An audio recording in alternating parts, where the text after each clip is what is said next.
Chapter 747. King Maxim's arrival. Michael moved his hands as several boulders lined up before him. They formed a long pillar almost the size of a 5-story building. Michael picked up Victoria, shot toward the sky, and banged her against the pillar formation. Soon, golden chains appeared around her, pinning her in a T-pose on the pillar. From this position, Victoria could see the entire city. "I wish I had taken your head," Victoria groaned. "Good.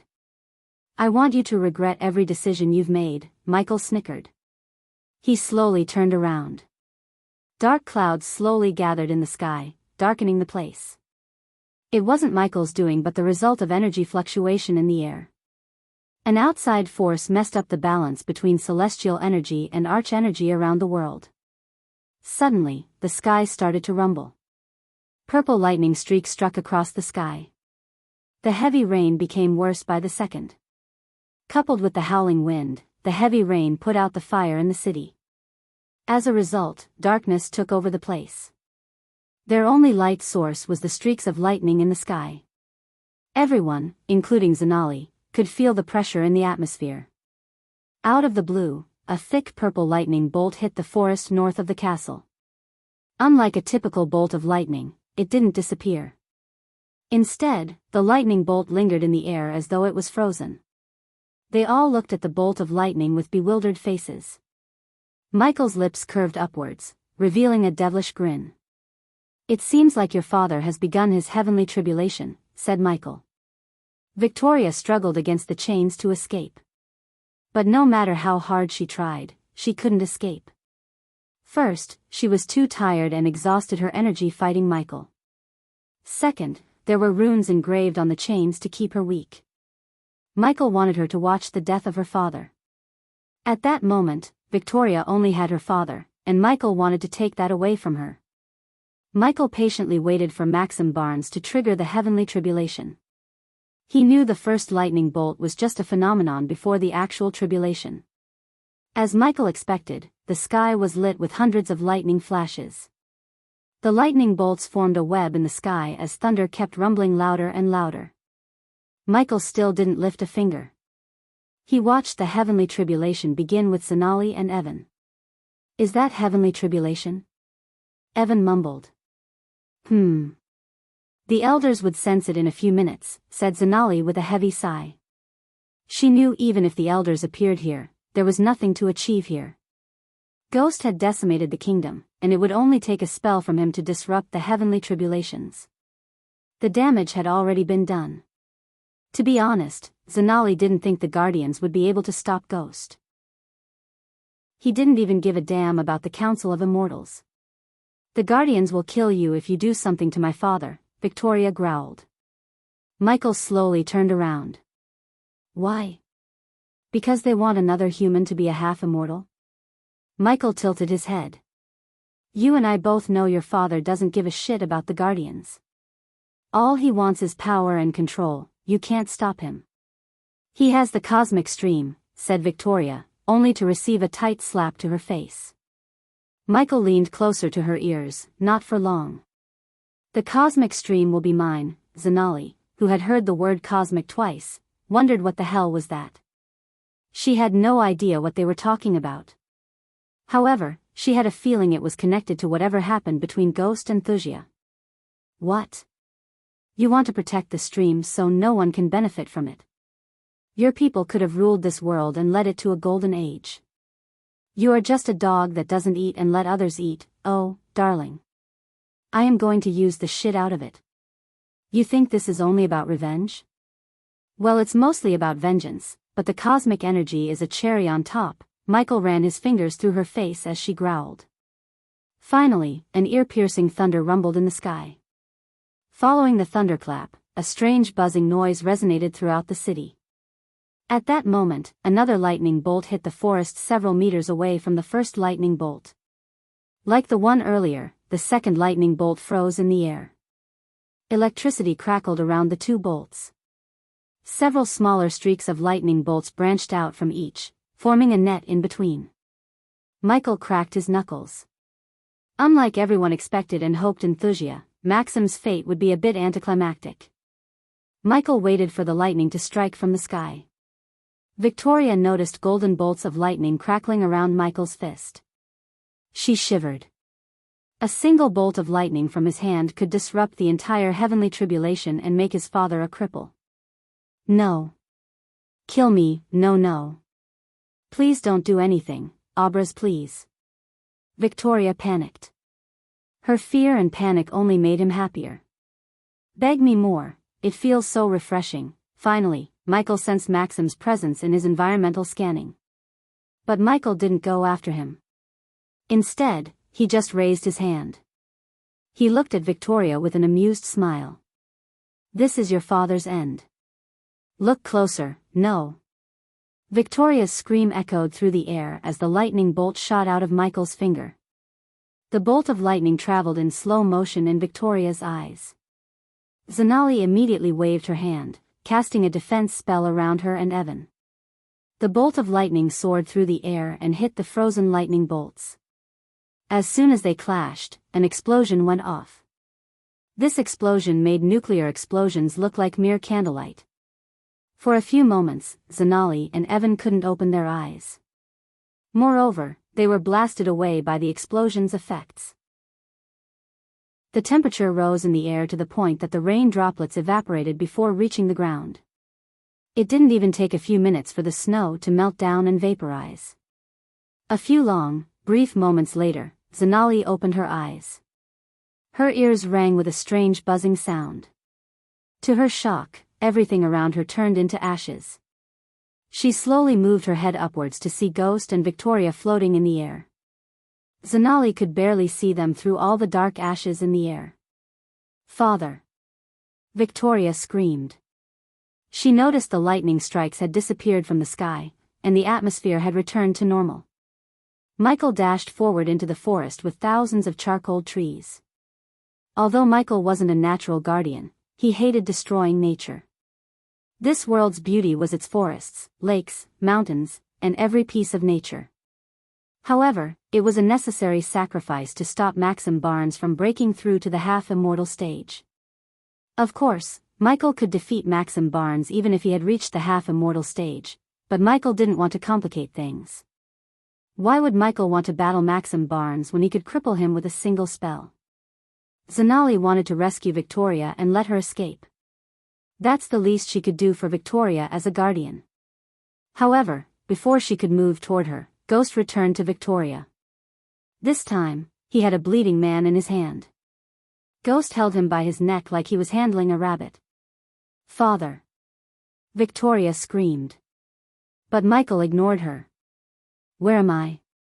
Maxim Barnes slowly opened his eyes. Blood slowly trickled down from the corners of his mouth. One moment he was near the cosmic stream, and the other, he felt excruciating pain from every corner of his body. Little puppy forgot its kingdom, Michael snickered. With a flick of his wrist, he took out a healing potion from his space ring. He forcefully poured the healing potion into Maxim Barnes' mouth. Otherwise, Maxim wouldn't survive the pain Michael was about to inflict on him. After the healing potion entered his body, all the wounds and pain in his body disappeared. The light of life glimmered brighter than before in Maxim's eyes. Michael raised Maxim by his neck and stared at him from top to bottom. Although Maxim was Michael's nemesis, this was the first time he had seen Maxim with his own eyes. With striking red hair, a muscular build, and a stubble beard, Maxim was quite a handsome king. More than that, Maxim really did have a kingly aura around him. Even when his meridians were broken, Maxim had an imposing aura. However, a king's aura was nothing compared to a god's aura. Victoria? Maxim's eyes widened, seeing his daughter chained to a pillar. It took his mind a few moments to realize everything around him. Michael let King Maxim Barnes soak the beautiful sight of his kingdom. This is your capital, said Michael. Tears gushed out of Victoria's eyes. She couldn't see her father so powerless and weak. Maxim Barnes tried to reach out to his daughter. Michael squeezed the back of Maxim's neck. Maxim Barnes' eyes were blood red with uncontrollable rage. He punched and kicked Michael furiously. How does it feel to be a cripple? Initially, Michael planned to let Maxim Barnes fight him with the unstable cosmic energy that would turn Maxim into a ticking nuclear warhead. Michael wanted to use Maxim to destroy the kingdom. However, he recently learned from Elidor that making Maxim explode would not only destroy Ithilon but also mess up the energies in the atmosphere. As a result, the entire world could be littered with natural disasters such as storms, tsunamis, and droughts, to name a few. Hence, Michael was forced to change his plan. He didn't feel right to sacrifice millions of people to destroy Thusia when he literally had many options. One of them was using Victoria to destroy the kingdom instead of Maxim Barnes. Since Victoria wasn't crippled by Ghost, he could force the cosmic energy to become unstable to the point she turns into a sticking nuclear bomb. But first, Michael needed to vent his anger on Maxim Barnes. Maxim Barnes' body shivered. His eyes were full of shock. He tried to conjure his energy, yet he simply couldn't. And one more thing, Michael grabbed Maxim's chin and turned his head to look him in the eyes. I am Ghost. Chapter 748, Toying with the Prey. A sliver of shock glistened in Maxim's eyes. Soon, his shock turned into absolute horror. He slowly realized what had happened to his kingdom while he was cultivating in seclusion. He hoped the Guardians and his men would keep Ghost away from him until he broke through to the half-immortal stage. In his shock, he didn't try to escape from Michael's hands. He felt too weak. This is payback, bitch, Michael threw Maxim down. Father! Victoria screamed. Her father hit the ground with a small thud. Save him! Victoria shouted at Zanali. King Maxim Barnes coughed up blood several meters away from Zanali. However, her body refused to move an inch. The killing intent radiating from Ghost petrified both Zanali and Evan. Victoria was just an arrow. In Michael's mind, Maxim was the one who fired that arrow in his direction. So King Maxim Barnes deserved worse. He landed beside Maxim Barnes before kicking Maxim in the face. Blood splattered across the ash-covered floor. Michael lifted Maxim by his torn robes and repeatedly punched him in the face. Michael heard the crunching noise of bones breaking in his face. Victoria screamed and begged from the pillar, yet Michael ignored her completely. He was completely focused on destroying Maxim Barnes. Come on. Fight back, said Michael. He grabbed Maxim's hands and crushed his palm. King Maxim screamed. Michael noticed Maxim's eyes closing. Quickly, Michael took out another healing potion and emptied it onto Maxim's mouth. There you go. Healed up again, the wounds on Maxim's body closed up as the rosiness returned to his face.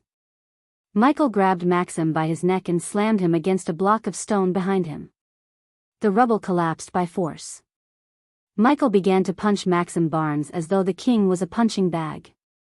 Each of Michael's punches broke a bone in his body. Victoria's throat ached because of her screams and shouting. She saw her father getting beaten to death. Maxim Barnes managed to muster his strength and threw his fist at Michael. Again, instead of blocking the punch, Michael let Maxim's punch land on his face. He grabbed Maxim's hand and slapped himself like a crazy person. Michael's face reddened. Zanali and Evan felt a chill seeing Michael slapping himself with Maxim's hands. Suddenly, Michael stopped slapping. He squeezed Maxim's hands until Maxim began to scream in agony. Michael grabbed Maxim's throat before pulling his right arm toward himself. The skin on Maxim's arm stretched as much as it could. Michael's force slowly tore the skin as blood seeped through the skin. Maxim Barnes screamed. He began to bite Michael's hand to escape his clutch. However, Michael didn't even flinch. Zanali saw Michael twisting Maxim's hand slowly. She felt sick hearing the shoulder bone breaking. Michael suddenly pulled out his arm with enough force to separate the arm from the shoulder. Blood sprayed out of the joint as it should. The blood sprayed in all directions, including Michael's face. His face turned red, making him resemble a demon. Victoria and Maxim screamed. But no matter how hard they screamed or yelled, no one came to their rescue. Even Zanali was in a petrified state. Michael threatened them with an onslaught. "Save him, please." Victoria's screams kept ringing in Zanali's ears. Finally, Zanali couldn't see Ghost beat Maxim to death. She mustered her courage to face Ghost. He had already destroyed the kingdom. If Ghost wanted to kill Maxim Barnes and his family, he could do it without torturing them like an animal, no worse than an animal. Zanali didn't think an animal could be so brutal with its prey. Michael tore off Maxim's second hand. Evan felt a chill seeing Ghost hitting Maxim with his own bloody hand. All of his generals and ministers were either dead or stuck under the rubble. Unless the Guardian Guild comes with several immortals, Evan knew there was no stopping Ghost. He wondered where the heck did Edith go. Not that Evan believed Edith could stop Michael, but at least she would be stupid enough to try to stop him. "Stop." Zanali raised her voice. Michael ignored her completely. Maxim Barnes coughed up blood. Michael slammed Maxim Barnes' head against the wall. Whenever the light of life began to fade away in Maxim's eyes, he forcefully emptied a healing potion down Maxim's throat. Zanali approached Michael. She grabbed his shoulder, trying to stop him. Michael shook his shoulder as Zanali fell backward. Evan saw Victoria screaming from above, helplessly, while Maxim groaned in utter pain. He saw Zanali get back to her feet. Once again, she tried to stop Michael. This time, Michael stopped hitting Maxim Barnes. Instead, he grabbed Zanali by her neck and slammed her against a pillar next to Maxim Barnes. "Look, Snake. The only reason you're alive is Gaia doesn't want me to kill you. You already destroyed them. At least kill them. You tortured them enough," Zanali said. Michael tightened his grip around Zanali's throat. "Why the fuck are you even here?" Michael said, gritting his teeth. He clenched his fist. Before Zanali could finish her sentence, Michael punched her in the face. A single punch knocked out Zanali cold. Evan's subconscious mind forced him to dash forward. He thought Ghost had killed Zanali. When Evan saw Ghost suddenly turn his head in his direction, Evan's legs put a brake automatically. Michael kicked a football-sized stone on the ground. It soared through the air and hit Evan right in the face. The sheer force sent Evan flying back into the rubble. Michael threw Zanali's unconscious body aside. "Let my daughter go." Maxim Barnes managed to utter these words. Michael laughed out loud. "Did you know I killed your precious wife?" Maxim Barnes was stunned. His face was covered in too much blood to make out his expression. However, his eyes glistened with rage. The poor man could do nothing without his 2 arms. On the other hand, Victoria slowly lost her strength to scream out loud. Michael slowly walked toward Maxim. He stared at the king without lifting a finger. After a few moments, he grabbed Maxim by his neck and shot toward Victoria. When he arrived before her, he grabbed Victoria by her neck with his other arm. Michael pulled Victoria out of the bonds before flying toward the burnt forest. The explosion flattened the entire forest. Everything looked nothing but burnt. However, something was glimmering under all the burnt trees and ashes. The dark beams shot out from Michael's eyes, hitting the ground. As soon as the beams hit the ground, ripples appeared in the air. Soon, the scenery before Michael changed from a burnt forest to a small pond filled with glistening liquid. The pond was barely 7 feet wide and 5 feet thick. But it contained the most powerful energy source in this world, cosmic energy. No one knew how this pond of cosmic energy came into existence, not even Michael's sanctuary. The origin of cosmic energy was still a mystery to them. Our feud started because of this. So it must end here. Michael released the 2. They hit the ground, groaning in pain. Victoria immediately crawled toward her father. She embraced him tightly. "Father," tears rolled out of her eyes. At that moment, she had no interest in the cosmic energy that she had killed and fought so many people for. In fact, she hated cosmic energy. Because of this, she lost everything. If her father hadn't found a secret note in a meteor that hit Thusia, he wouldn't have found out about cosmic energy. Everything began with that mysterious purple meteor. Michael won and successfully exacted revenge when she regretted everything she had done. But it wasn't enough for Michael. He collapsed to his knees and looked around the place. He could see the buildings made of wood, children running around, the elders feeding the little ones, and his friends playing with him. A painful smile appeared on his face. "Protect the stream," Maxim Barnes coughed up blood. Seeing the glistening energy made Maxim lust for it. He was like a possessed person. He wanted the cosmic stream for himself, no matter the cost. This was the reason why the elders had never touched cosmic energy. Whoever uses it would lose everything. The cosmic stream was cursed. In a sense, the sanctuary didn't protect the cosmic stream from the world but the world from the cosmic stream. As a disciple in the sanctuary, Abraz knew this. Victoria shook her head after hearing her father's words. "It's over, Father. We lost. We lost everything. Even after all this, he still wants this, huh?" Michael snickered. "If you're going to kill us, kill us. Get it done," Victoria growled. "I hope you'll rot in hell, Abraz." Michael didn't respond to Victoria. "Azazel, gather all my subordinates and teleport to my location," said Michael. "Yes, my lord," Michael heard Azazel in his head. Slowly, Michael stood up. He turned around to look at Victoria and Maxim in her arms. With a flick of his wrist, Michael took out a crimson-red dagger. He tossed it toward Victoria. "You want this to end. Do it," said Michael. Victoria stared at the dagger on the ground without batting an eye. Her hands trembled as she reached for the dagger. "No. Fight him. No." Maxim Barnes mumbled. He looked completely pale after all the blood loss. Since Michael hadn't given him a healing potion for a few minutes, his body started to lose vitality. Compared to being tortured to death by Ghost, killing her father and herself with her hands seemed the better option.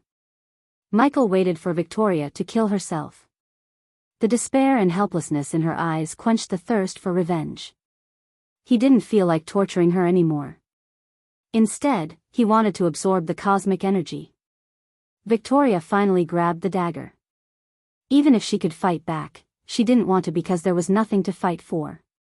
Her kingdom was gone, her mother died, and her father was on the verge of death. If she kept fighting, it would make only her people suffer more. At least with her dead, Ghost would let the Thujans live. She slowly moved the dagger toward Maxim's heart. She placed the dagger's end on her father's chest. Tears gushed out of her eyes like a flood breaking out of a dam. She was about to plunge the dagger into Maxim's heart when they heard a shout echo through the place. "Stop."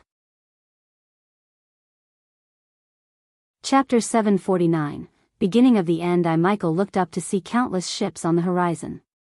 He focused on the person who was leading the ships. It was none other than Edith herself. Michael wasn't surprised. On the contrary, he was expecting her. Something deep down always told Michael when Victoria was about to lose her life, Edith or someone would appear to stop the inevitable. One would expect Michael to panic, but he remained calm. The main reason for his calmness was he didn't have to hide his secret anymore. He welcomed them with open arms. He had a surprise stored in for the Guardians. Looking at the ships, Michael slowly floated above. The Guardians sent all their warships. Each ship was fitted with 60 to 70 cannons. All of them were enhanced with runes to kill even a fusion stage cultivator. This was the first time Michael had seen a glimpse of the guild's true power. With this much firepower, they could easily decimate a kingdom in a few hours. The closer Edith got to Michael, the clearer he saw the shock and anger in Edith's eyes. He was wondering where Edith went after rescuing the spirit child. In Michael's vengeful spree, he didn't even talk to Layla or take a moment to see his spirit child. To be honest, Michael wanted to have a few words with the child before he returned to the southern continent.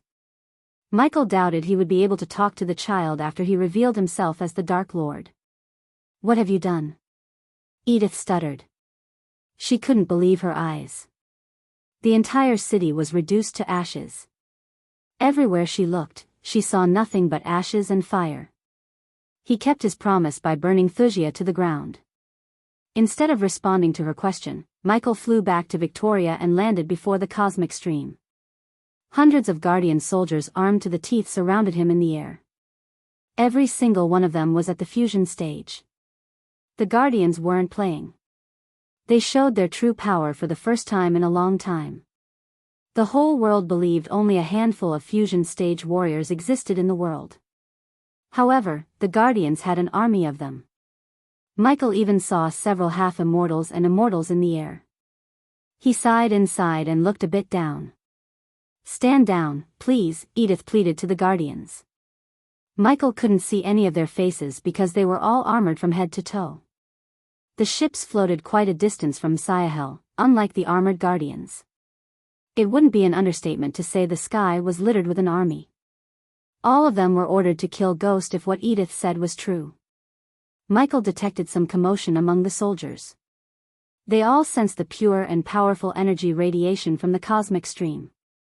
If Michael was right, the elders in the ships were already trying to figure out the nature of this new energy. "Vicky," Edith dashed at Victoria. Her heart skipped a beat seeing Victoria all battered and wounded. Furthermore, her father almost looked like a new person. It took Edith a few moments to recognize him. She embraced Victoria tightly before saying or doing anything. Their reunion gave Michael the needed time to put his plans in motion.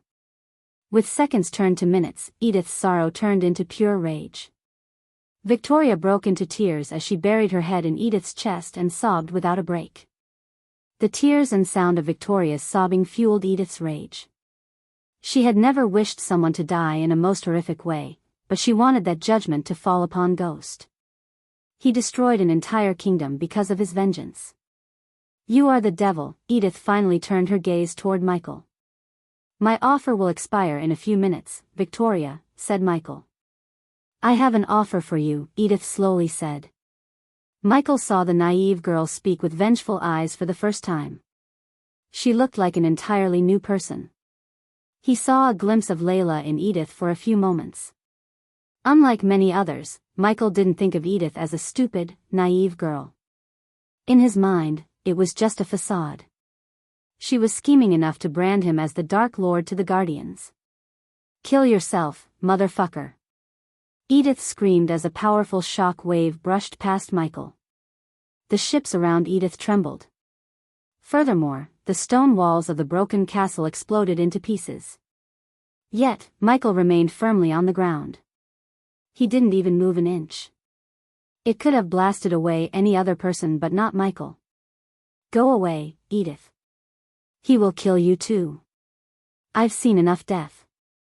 Please, go away," Victoria begged Edith. Maxim Barnes couldn't move his lips. He almost lost consciousness. "I am here to save you, Vicky. Don't worry about me. The Guardians are here. I brought help. Today, I will take his life." Michael's laughter suddenly broke the silence. His devilish laughter echoed through the forest. This time, his laughter wasn't normal. It was thick, demonic, and otherworldly. The Guardian soldiers were stunned. A glimmer of surprise emerged in Edith's eyes. Michael sensed several powerful figures watching him from the shadows.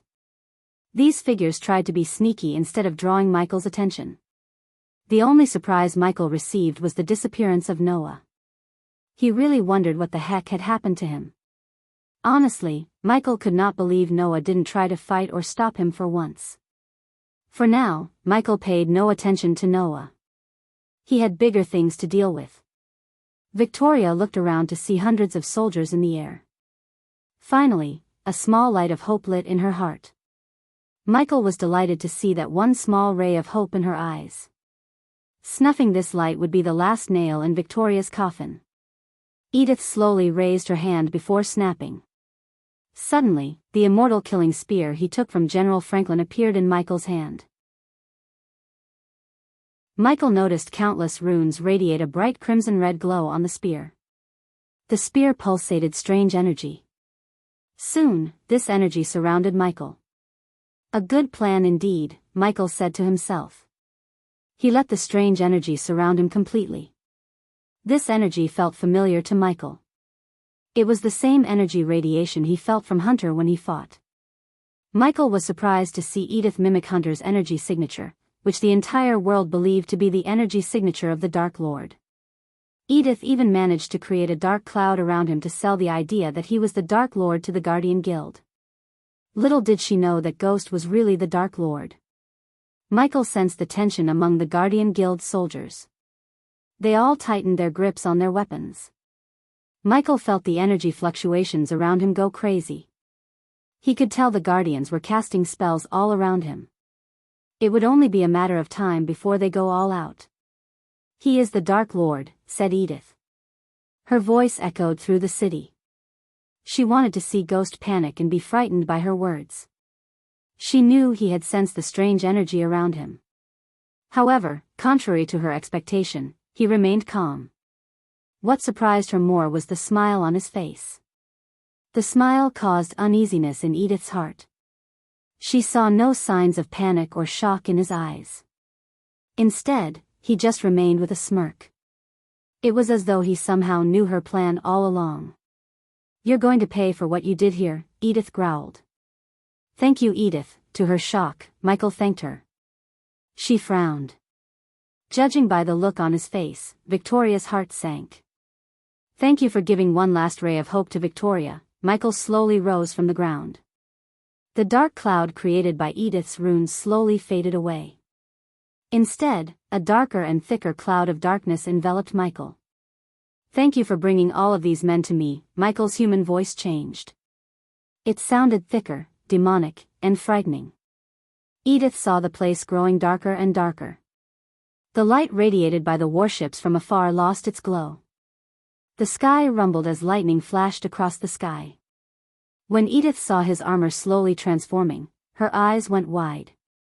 Not only Edith, every single Guardian, including the Immortals, trembled before him.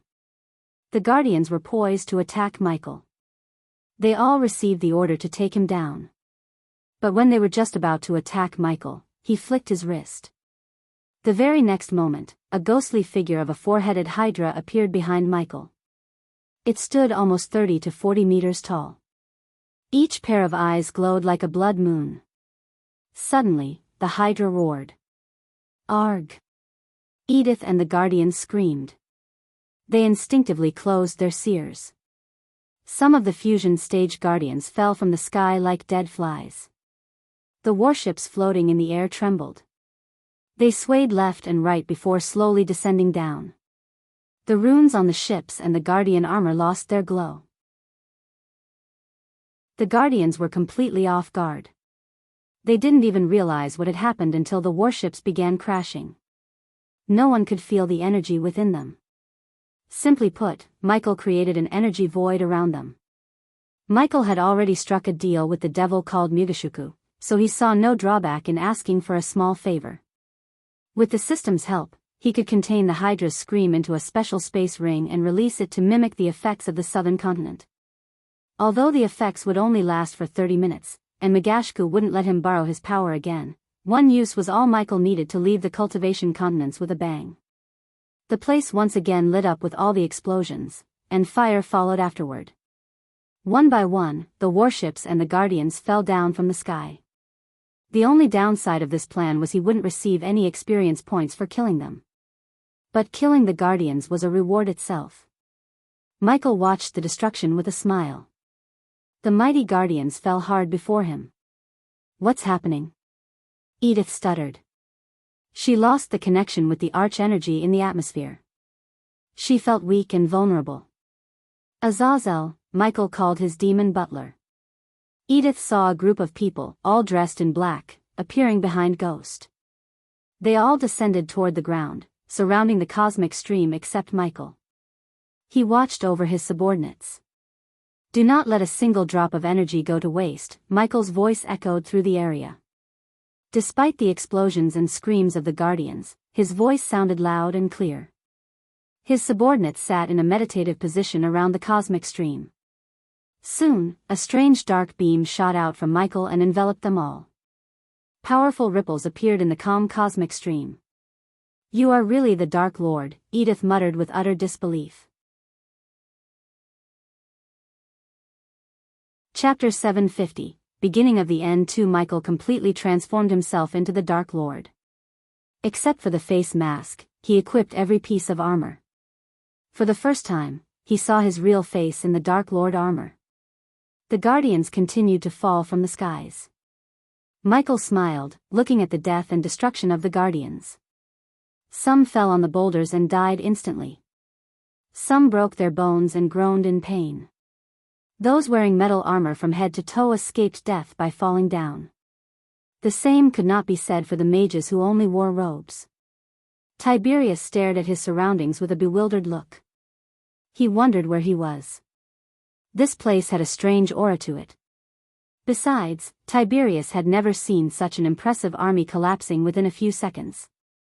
Thanks to the special device on his neck, he could feel a strong surge of energy in the atmosphere. He looked at the Dark Lord and the two girls on the ground. He could vaguely see the back of the Dark's head.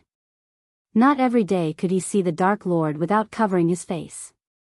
Tiberius felt curious. Judging by the look of others, everyone shared the same feeling. Everyone, please close your eyes, said Azazel. The subordinates followed Azazel's order. They quickly closed their eyes, although they wanted to see the Dark Lord in action. Gaia was one of them. As much as she wanted to kill the guardians with her own hands, she was ordered to cultivate with the others, absorbing the cosmic energy.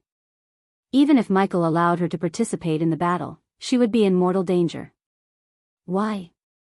Because Michael used the system to reset all of his subordinates' cultivation levels.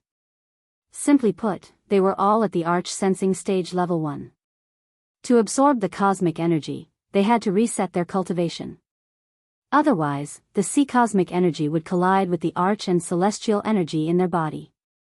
If one absorbed the ComC energy without resetting their cultivation stage, they would explode into specks of energy. That was the reason Maxim Barnes and everyone who used cosmic energy went through the process of resetting their cultivation stage.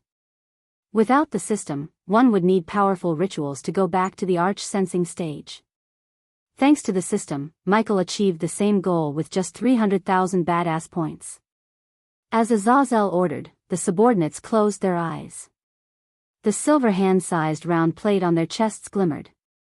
Each plate had a single crimson-red rune engraved onto it by Elidor.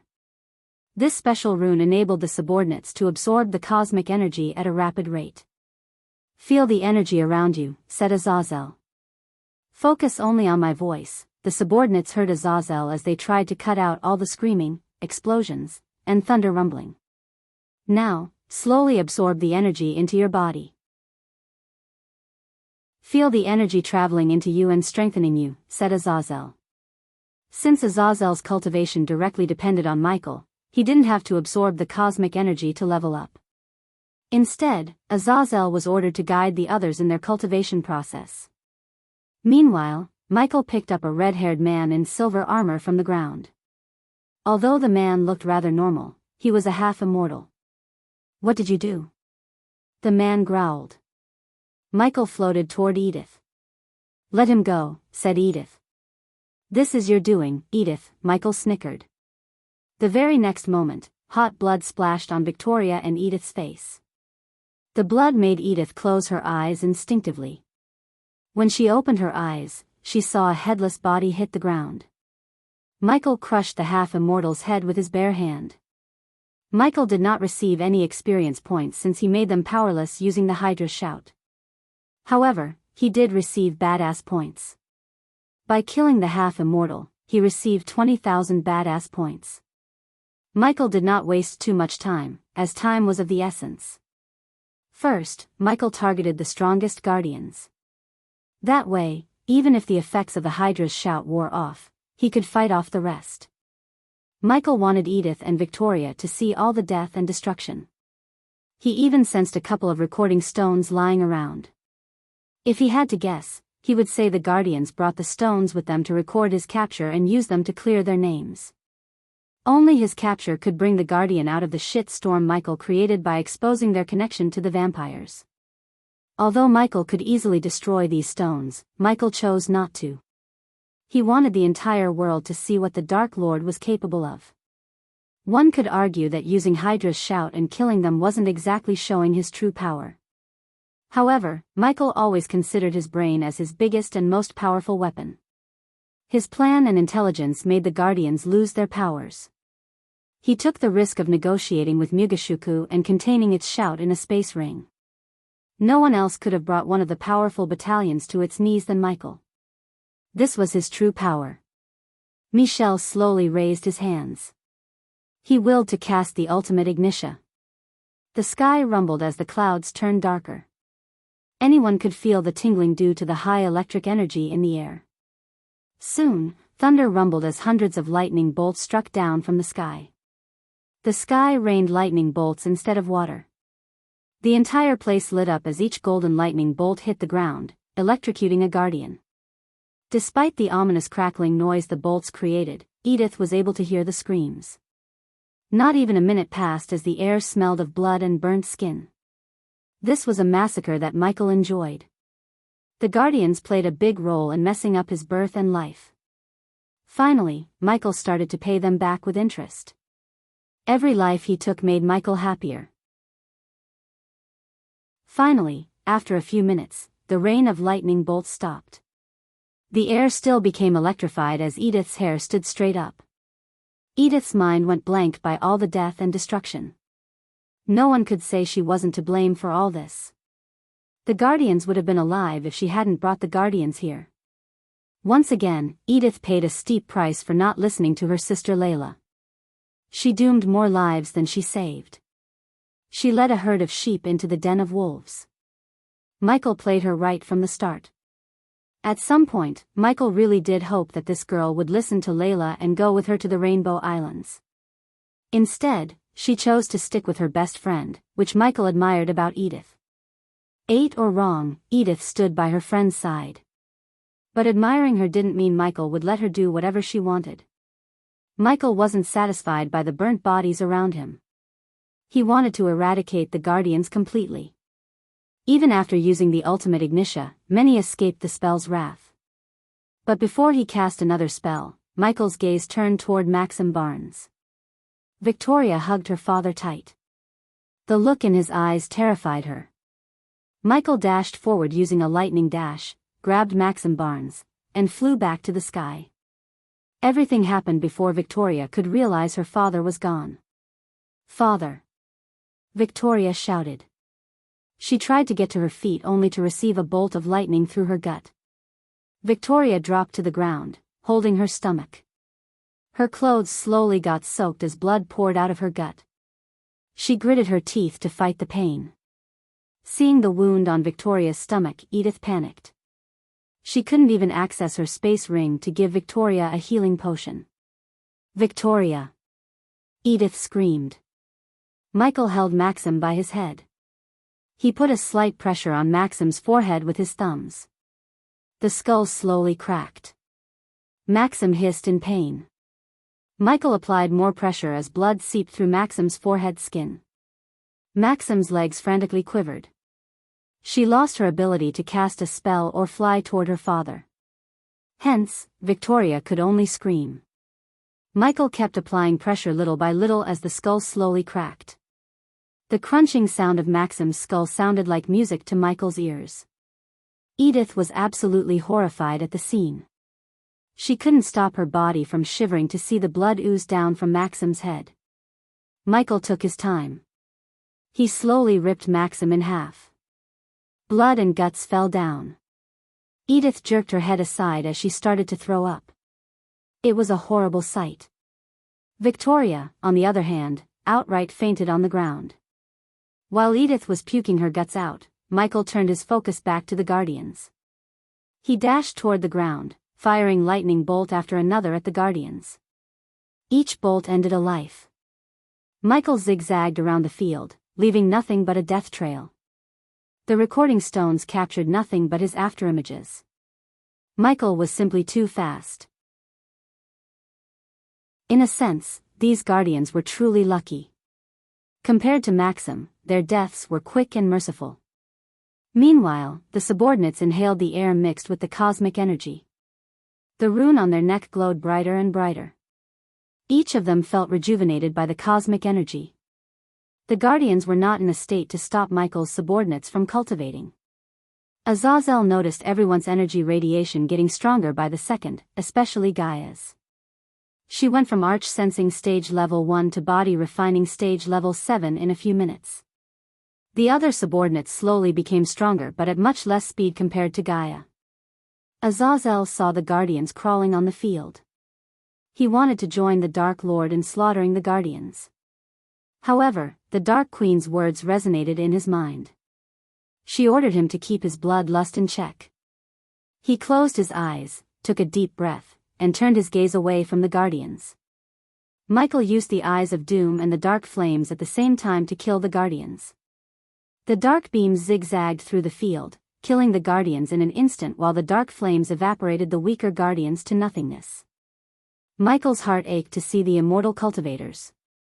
He would have earned millions or billions of experience points if he had killed them without the Hydra's shout. For now, Michael could only sigh and take solace in eliminating potential threats. Chapter 751, Beginning of the End 3. The city was littered with wounded guardians, bodies, and the wreckage of ships. Red, black, and brown were the new colors of what was once a spirited city, which had become the stage of a devastating war. The air, which would normally be vibrant with the sound of work, trade, and craftsmanship, was now glowing red with fire and thick with smoke, ash, and embers. Hell had descended upon this area. Several powerful figures in the world headed for Ithilien after hearing the news of the Dark Lord battling the Guardians in Thushan's capital. Almost all the prominent families and powerful people had spies within the Guardian Guild. So it wasn't very hard to get a whiff of this news.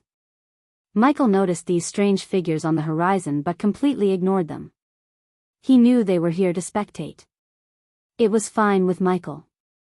The more people watched the slaughter, the more badass points he would receive. Michael continued to slaughter the guardians left and right. He almost felt exhausted after killing them. Hundreds of corpses littered the ground. Those who moved an inch received a bolt of lightning through their head. Michael spared no one. This was not a battle but a massacre. The people who saw the massacre from a distance felt shivers down their spines. Some immediately turned around and left the island. They did not take the risk of drawing the Dark Lord's attention to them. Still, many daredevils remained in the sky, watching the massacre.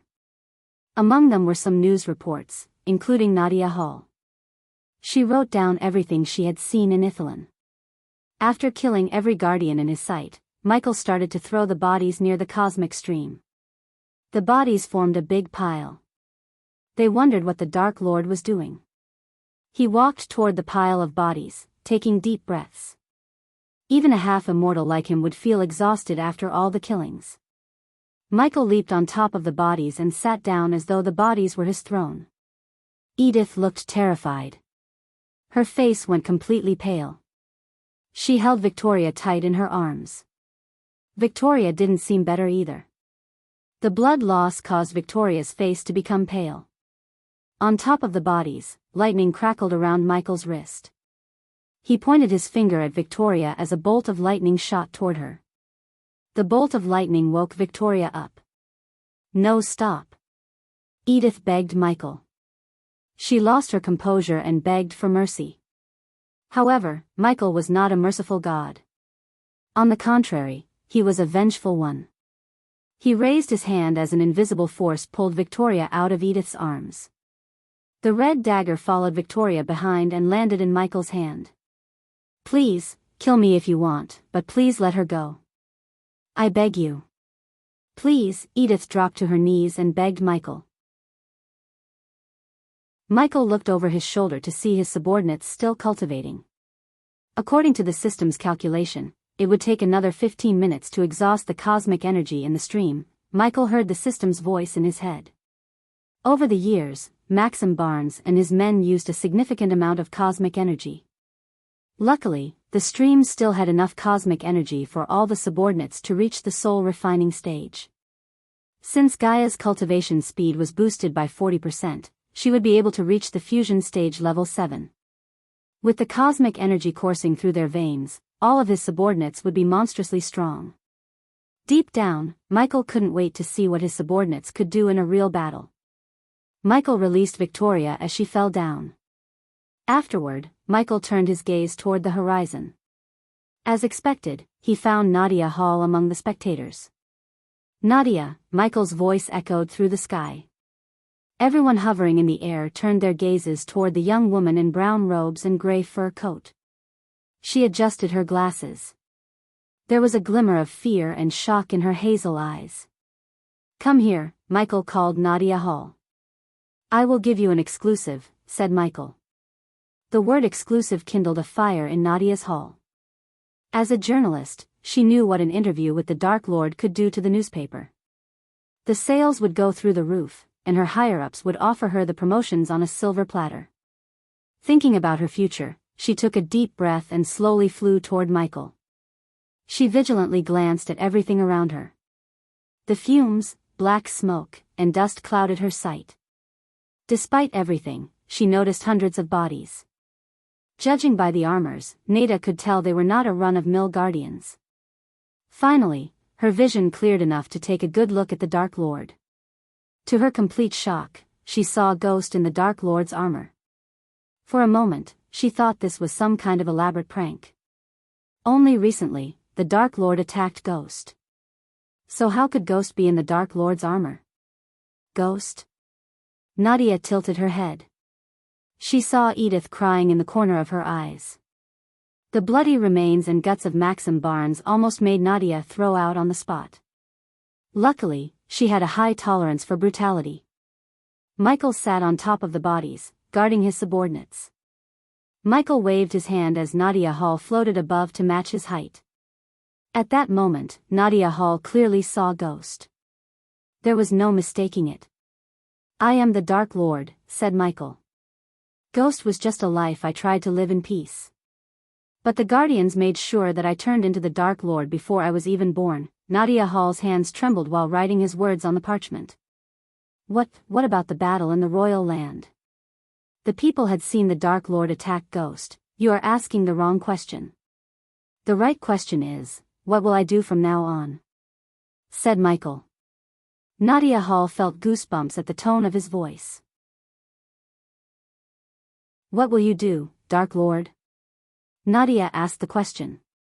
"Rebuild this world," said Michael. His words sent a chill down Nadia's spine. Everyone who heard his words shivered. The Guardians and the Sky Hall needed a villain to fight so they could hide their rotten selves from the world. But they have chosen the wrong god to mess with. For a few moments, Nadia didn't utter a word. She carefully chose her next few words.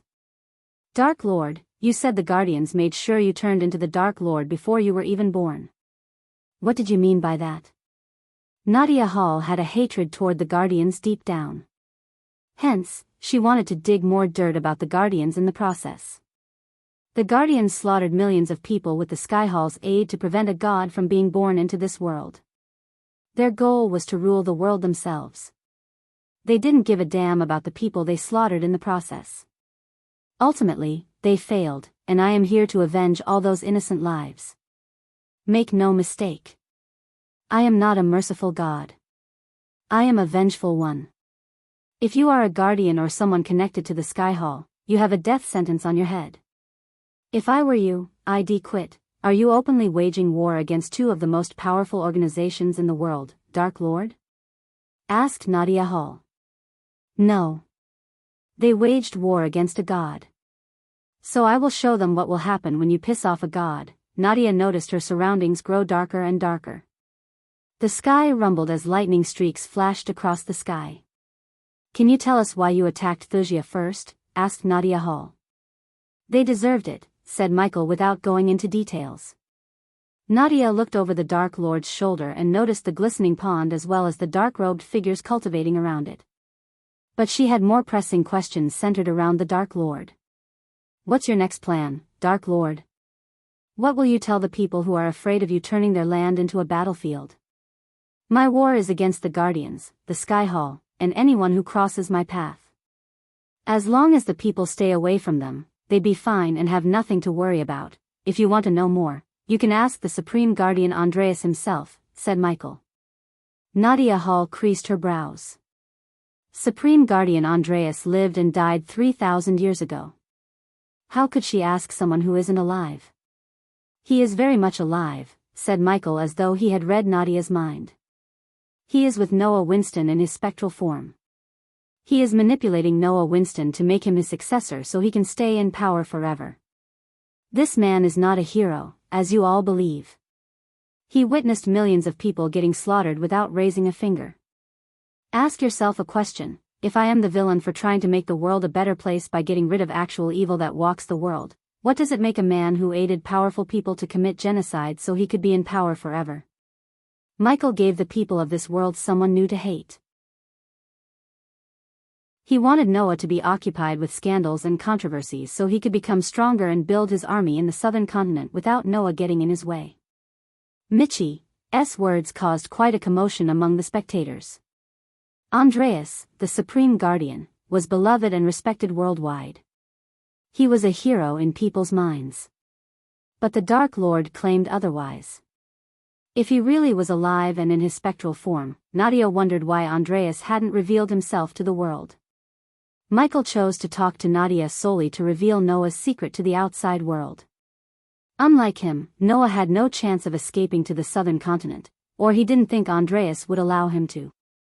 While Michael was building his army, Noah would try to protect Andreas and fix the Guardian Guild's image instead of getting stronger. That's what Michael wanted. Now, I'd suggest you leave the island and put some distance between you and Ithalan. Finally, Michael stood up. He raised his hand as Victoria floated into his arms once again. Edith screamed and tried to climb the pile of bodies. Victoria slowly opened her eyes. She was weak and exhausted. "Kill me," Victoria mumbled. "If there is a next life, do not try to seek revenge," said Michael. The crimson-red dagger flew into his hand as he finally plunged the dagger into her chest. Chapter 752, Rise of the Dark Lord No. Edith screamed as loud as she could.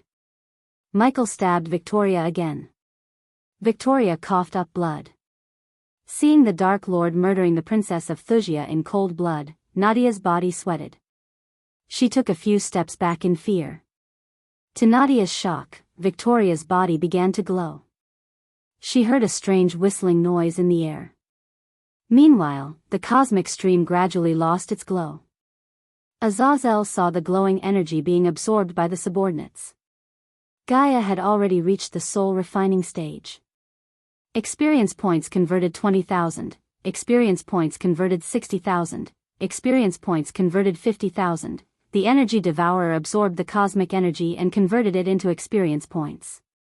Unlike the subordinates, Michael didn't have to sit around the pond and cultivate. The moment Michael appeared near the cosmic stream, he started to absorb cosmic energy. However, Michael ordered the system to slow down devouring the energy because his subordinates needed cosmic energy more than him. Otherwise, Michael would have emptied the stream all by himself. Unfortunately, his subordinates could not become stronger by killing people like him. Hence, absorbing energy sources was their only chance. After stabbing Victoria so many times, Michael threw her body down. She hit the ground with a thud. Edith dashed at Victoria. The light of life had already faded away from Victoria's eyes. Edith frantically shook Victoria by her shoulder. Tears flooded out of her eyes. "Victoria!" Edith screamed. Edith's eyes started to hurt due to the glow in Victoria's chest. Nadia did not linger around anymore. She flew away from the island because she felt something bad was about to happen. On the ground, Victoria's body vibrated. Edith cried. Her neatly combed hair became a mess, and her eyes had dark circles. Finally, Michael felt huge pressure was being left off him. He felt light. His soul and mind calmed down. After 2 years, Michael finally exacted revenge on Thusia and everyone who wronged him. When Michael looked at the bodies in the field, it didn't satisfy Michael. On the contrary, it worried him. He knew this was just the beginning. The path before him would be cruel, hard, and treacherous. From now on, every single great clan and the Sky Hall would use everything they got to kill him. At least Michael got powerful and loyal subordinates to have his back. He patiently waited for Victoria to transform into a nuclear warhead and for his subordinates to finish cultivating. He was slightly surprised to see the cosmic stream losing its glow. Maxim had used the stream for years, yet Michael finished it within an hour. Thanks to the system and Elidor, the subordinates were able to absorb the cosmic energy at a high efficiency rate. Suddenly, the entire island started to quiver. This did not surprise Michael. The earthquake resulted from the cosmic energy in Victoria's body colliding with the arch and celestial energy in the atmosphere. This was similar to a chemical reaction. Azazel, Michael called Azazel for the status report. 3 minutes, my lord, said Azazel. What's happening? Edith mumbled. Victoria's body began to float toward the sky. No matter how hard Edith tried to keep her body down, she simply couldn't. Edith herself floated alongside Victoria for a moment before losing her grip on Victoria's hand. When Edith hit the ground, she could only scream for Victoria. Michael gave no shit about Edith. He promised Layla not to kill Edith with his own hands. But if she died in the explosion, that was not technically killing her by his hands. Michael seriously hoped she would die. He had a soft spot for Layla. Although at first Michael hated her for trying to kill him for what she did, later on, Layla realized her faults and warmed up to him. She even tried to kill the Dark Lord in Ar because she thought the Dark Lord attacked Ghost. He was aptly to blame for the disappearance of Layla's child. The last thing Michael wanted was to make Layla sadder by killing Edith. Layla would have enough to worry about after he leaves for the southern continent. He didn't know Noah had read the child's journal and learned the spirit child was his. Even if Michael knew this, he would not do anything because he knew Noah would not endanger a child.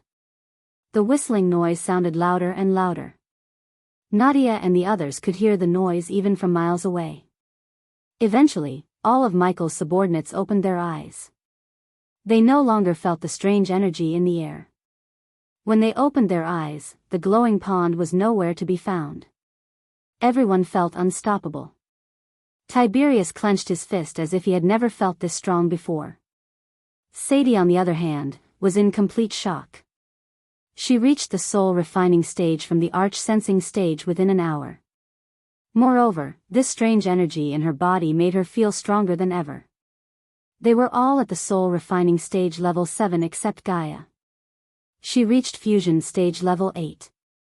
With cosmic energy, her power exceeded her power before she reset her cultivation. Even a level 1/2 immortal would have a difficult time defeating Gaia. Since Michael could provide her with an immortal killing weapon, she could become an absolute powerhouse. However, Michael had other plans to make her half immortal within the next few months. It was finally time for her to finish her metamorphosis. Vidora stayed hidden within Gaia's robes and did not show itself to the others. On the contrary, Nightmare had a proud grin on his face. He checked out his body, which gained a new glossiness to it. Hovering in the air, Michael waved his hand as a bright light enveloped all his subordinates. In a blink of an eye, they disappeared from the field. Only Michael remained on the island. This island will serve as a warning and an example of what will happen if someone goes against me. Michael's voice traveled across the continent. Everyone in the Azer continent heard his demonic voice at that moment. Many closed their ears because of how loud and thunderous his voice was. Eventually, Victoria's body glowed as bright as a mini sun. She lit up the entire island, and her glow could be seen from miles away. The light from her body blanketed the entire island in white except Michael. Michael was the dark spot in the area. Edith screamed as she closed her eyes. Boom! Michael snapped his finger before teleporting away from the island. The very next second, Victoria's body exploded with the force of a nuclear warhead. The bright light reached the point where it turned the sky white. But soon, the white turned orange. The island crumbled as violent waves moved chaotically in the ocean. Nadia and the others were startled and terrified to see the mushroom cloud reaching for the sky. They were thrown away by the shock wave for a mile. When they regained their balance, Ithilien disappeared from their sight. They vaguely saw crumbs of the island floating on the ocean for a moment before sinking down. The sound of the explosion resonated throughout the Azer continent. Even the nearby kingdom felt the explosion's wrath. Several cracks appeared on land deep enough for a man to disappear. Luckily for the nearby kingdoms, the explosion did not produce any radiation. Michael had no intention to harm others yet. Almost after 7 hours, the mushroom cloud and the smoke cleared up. The Guardians arrived at Ithilien with Mutrad on board. However, they saw no island on the sea. For a moment, they thought they had come to the wrong place. There was not a single clue to say an island existed there. He destroyed an entire island. Mutrad looked over his shoulder to see Zanali walking toward him. Before the explosion went off, Zanali used a teleportation scroll to teleport Evan and herself. She was really lucky to regain consciousness. Mutrad never expected the Dark Lord to cause such death and destruction. Considering Mutrad studied the Dark Lord's behavior, he thought the Dark Lord wouldn't hurt innocent people. But he was proven wrong when the Dark Lord slaughtered Thusian soldiers.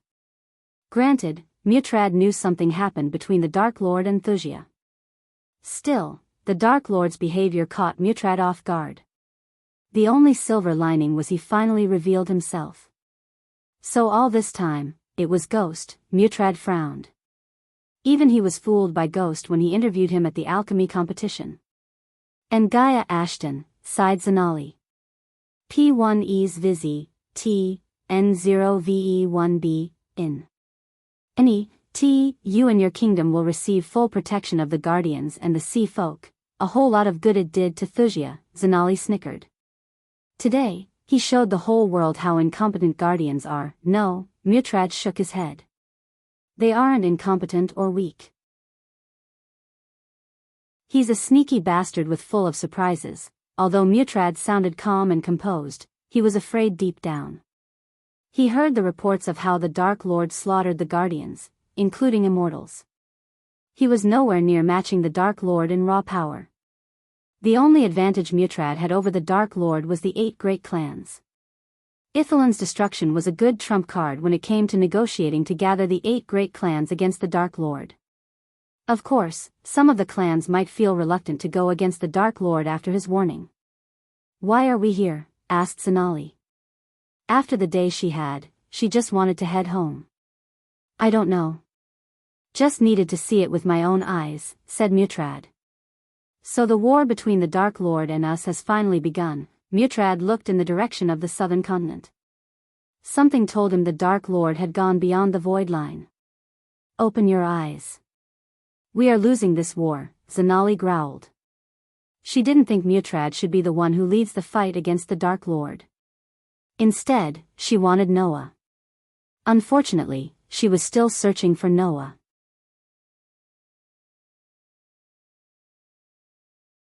Chapter 753. World has changed. 1 year had passed since the Dark Lord revealed himself who he truly was.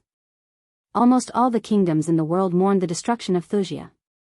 They announced holidays in the name of Victoria Barnes, who fought the Dark Lord valiantly to the end and lost her life. The world called that day a black day. Everyone in the world lit candles and light sources for the entire day to fight off the darkness. The Elan continent mainly went through several changes. The Sunrise sect, which the Dark Lord studied, became the target of the Guardian Guild. However, the new Supreme Guardian concluded that the sect had done nothing wrong. Despite the reputation of the sect that the Dark Lord used to study, the Sunrise sect became one of the most powerful sects in the entire world. Many still suspected the sect leader to have connections with the Dark Lord, but no one had any proof. The Guardian Guild had dismantled the majestic alchemy chain founded by the Dark Lord along with Hades, the restaurant. The guild stopped all the revenue streams of the Dark Lord and marked him as the enemy of humankind. Anyone who aids or worships the Dark Lord would be put in the darkest dungeons in the Guardian Guild. The new Supreme Guardian used a diplomatic approach to ally with almost all the Great 8 clans. Under his new leadership, the Guardian Guild slowly started to regain its former glory. Despite everything, many groups still worshipped the Dark Lord and hoped he would take over the world one day. When the sun reached the middle of the sky, several ships reached Pentown. The people rushed out of their homes to take a look at the ships casting shadows on the ground. One by one, the flying ships halted as people flew out from the ships. They all headed toward Winston Manor. A few minutes later, the empty hall inside the Winston Manor became crowded with people wearing various armor and robes. Majority of them had the symbol of the Guardian Guild on their chests. Alpha Guardians, Alicia and Norvin entered the room as the people quickly bowed their heads. Yes, Alicia was promoted to the Alpha Guardians of Hunter Guardians, while Norvin became the Alpha Guardian of the Beast Guardians. This was one of the many changes brought to the guild by the new Supreme Guardian. Unlike the previous Alpha Guardians, these two brought results. Hence, the stakeholders and financiers didn't raise a finger. Moreover, the new Supreme Guardian was working on creating new ways of revenue instead of depending on fat merchants. They were the main reason for the corruption in the guild. Over the past year, Norvin grew out of his tiny stature. Norvin walked beside Alicia wearing golden robes, transforming himself into his new humanoid form. His humanoid form was muscular, hairy, and had the puffy mouths of monkeys. Norvin had lost the childness on his face and looked mature. Alicia, on the other, looked as she always did, cold and distant. Everyone except the Hunter Guardians can stay outside. The Supreme Guardian will be with you shortly, said Alicia. The Guardians and the warriors from various factions left the hall, leaving a group of Guardians behind. Silence fell over the hall as they waited for the Supreme Guardian. A few moments later, Noah Winston, adorned in his new white knight armor, entered the hall. Noah radiated a much more powerful aura than he did a year ago. The noticeable thing about Noah was his hair. He cut his long raven black hair short and grew a stubble beard. Besides, he looked a bit tired and exhausted. The usual glossiness was missing on Noah's face due to the pressure and responsibilities of a Supreme Guardian. Leading one of the most powerful guilds took a mental and physical toll on him. Supreme Guardian, the group of Hunter Guardians knelt down to show their respect. Although Noah was weaker than them in terms of cultivation stages, his godly aura and leadership talents gained the Guardians' respect. Ultimately, Noah single-handedly pulled the Guardian Guild out of the hole the previous leader put the guild into. After the Dark Lord's interview with Nadia Hall, every organization put the Guardian Guild under the microscope. Many blamed the Guardian Guild for its incompetence and corruption. The revelation about Andreas being alive hit the world like a violent storm. It was always easier to put guilt on someone than prove them innocent. The Dark Lord's interview and the people's hatred toward the guild forced Noah to reveal the prophecy of the Dark Lord. That was the only way to calm the people down and focus on the real threat, the Dark Lord. But Noah himself hated the guild and Sky Hall for massacring innocent people 3,000 years ago. No matter what Andreas said, Noah refused to accept that killing many people was justifiable. This put a dent in the relationship between the teacher and the student. No one except Noah could rebuild the guild and simultaneously focus on stopping the Dark Lord.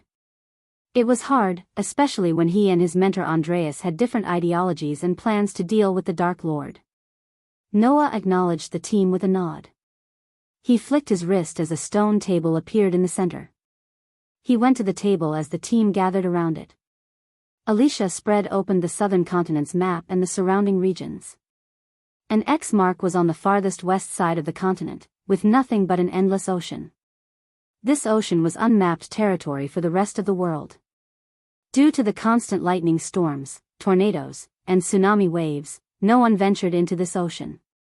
Since it was inside the void line, even the cultivators refused to venture into this part of the map. The previous nameless ocean was now called the Dark Ocean by the world because that was where the Dark Lord currently resided. The Dark Ocean was the only place next to the dark forest where the sun didn't shine. It's always dark there. What did you learn? Asked Alicia. The group around her was the best of the best among the Hunter Guardians. Alicia sent them to learn about the Dark Lord's operations in the southern continent. The Dark Lord is building something on his floating mountain. He's been pouring resources and men into the construction. Judging by what we saw, I'd say he's building a castle for himself. How is he keeping the mountain afloat inside the void line? Asked Norvin. No idea, a hunter guardian shook his head. What else? Asked Alicia. According to the spies I placed in the southern continent, no one has seen him since Ithilien. If I have to guess, he'd be in the mountain. What are our chances if we are to attack the mountain now? Asked Norvin. Not great at all, the hunter guardian slowly shook his head. The mountain has 3 layers of defense as far as we have learned. The first and obvious one is located inside the void line. Second, the lightning storm around the mountain. Besides, the tsunami waves and tornadoes will make reaching the mountain impossible. Third, the dark figures flying around the mountain. They constantly guard the mountain. We cannot gauge their strengths, but if we have learned anything about the Dark Lord, he doesn't have weaklings under him. Alicia and Noah listened to the Guardian in silence. Where does he get the materials to build his castle from? Can we place a Guardian as a builder? Asked Norvin. The Guardian sighed as he flicked his wrist. Soon, a skull appeared on the table.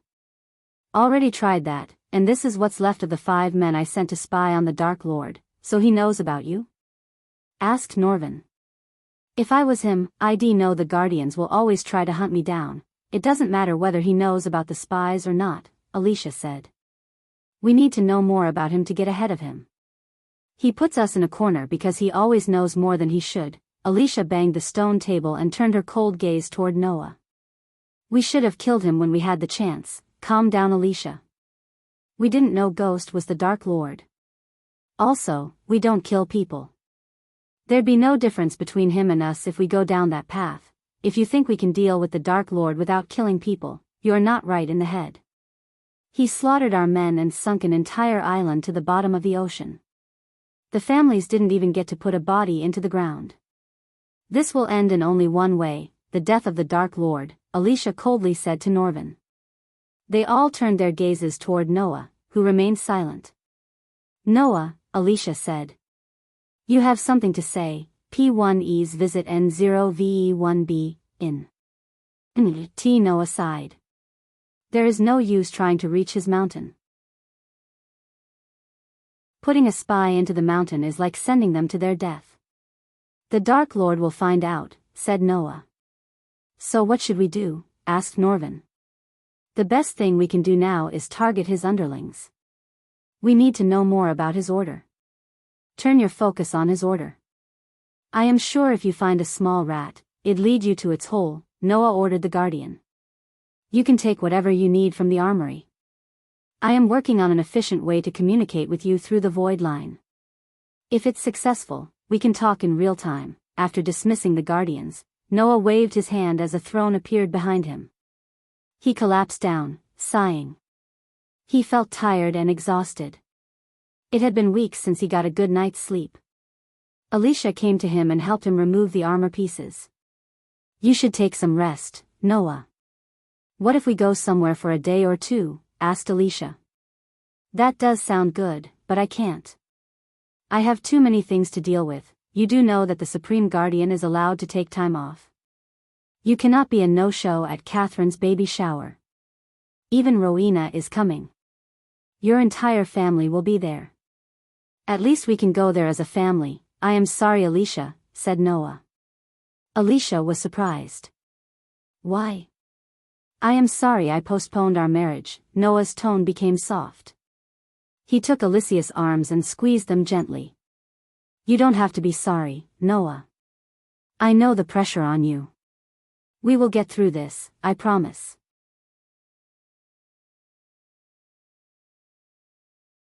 Chapter 754, Scheming Against the Dark Lord in Royal Land. The evening sun cast long shadows on the kingdom. The slanting rays of the setting sun gave a warm orange tinge to the sky. The sky was ablaze with the fire of the setting sun. Bright city lights dazzled under the evening sky, adding an extra layer of charm to the capital. The pale crescent moon slowly rose in the sky like a silvery claw. The stars blanketed the sky, stretching to infinity. The occasional barking of faraway dogs and howling wolves broke the silence of the night. It was just another day for everyone in the royal land capital except for Lord Edmund Wright. He was excited to wipe out the Bradley family from the face of the world. After the Guardian Guild shut down the majestic alchemy chain and interrogated Lord Malin about his relationship with Ghost. Many of the nobles used this as an excuse to cut ties with the Bradley family. Hence, the Bradley family lost most of their security contracts, which made the family slowly decline. Lord Edmund Wright led this surgical attack on the Bradley family from the front. He poached almost all the Bradley family's contracts. If that wasn't enough, Edmund wanted to take over the Bradley family compound and kill them all. Inside the Edmund family compound, Edmund Wright sat behind a long oak table. He stared at the mirror in front of him. A face with long red hair, hazel eyes, and an oval face stared back at him. He rubbed his hands together excitedly. He opened up a scroll before him with all the attack plans written on it. Roger, Edmund called his personal guard, a soul-refining stage warrior. A golden-haired knight armed to the teeth entered the room and knelt down. "My lord, are our men ready?" asked Edmund. "They are waiting for your orders, my lord," said Roger. Lord Edmund grinned from ear to ear. He felt invincible. The Wright family had always been the bottom feeders in royal land. Thanks to the Dark Lord and the Guardian Guild, he was able to use the Bradley family's hurdle to increase the Wright family's power. He received instructions and financial aid to take out the Bradley family from a secret group of wealthy merchants. Under Noah's leadership, the Guardian Guild stopped all the backdoor dealings and off-the-books operations. He also removed corrupted merchants who used to be the biggest donors of the guild. These merchants formed a cult-like group to fight the Dark Lord in their own twisted way. Lord Edmund was just their pawn. Although he knew he was a pawn, he didn't mind being a pawn as far as his family could benefit.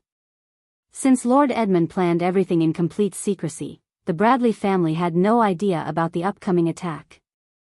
At least, that's what Lord Edmund thought. "Let's begin then." Lord Edmund rose from his chair with a burst of laughter. "Bring the men here. I want to say some motivational words to them," said Lord Edmund.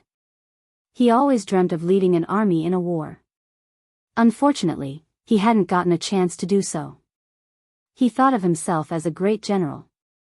He spent day and night preparing a speech for his men. So he wanted to deliver his prepared speech before they departed. "As you wish, my lord." Roger bowed once again and left the room to bring the men here. Roger recruited adventurers as well as powerful mercenaries to aid them in the attack against the Bradley family, in addition to their own men. Lord Edmund took a few steps. He watched the city outside through his window. Looking at the sky darkening, he thought of the Dark Lord for some reason. Ever since the Dark Lord destroyed Ithilien, the darkness symbolized the Dark Lord. Although the people and the nobles went with their lives as usual, they all feared the Dark Lord deep down. Only a few, like Lord Edmund, dared to work against the people who helped Ghost in the dark. "Tomorrow," mumbled Lord Edmund. His ambition of being the leader of the most powerful family in the royal land was so close. He could taste his victory in the air. Because the Bradley family helped Ghost before his big reveal, no one would investigate their disappearance too much. Even if they did, it was the problem of the people who instructed and financially aided Edmund.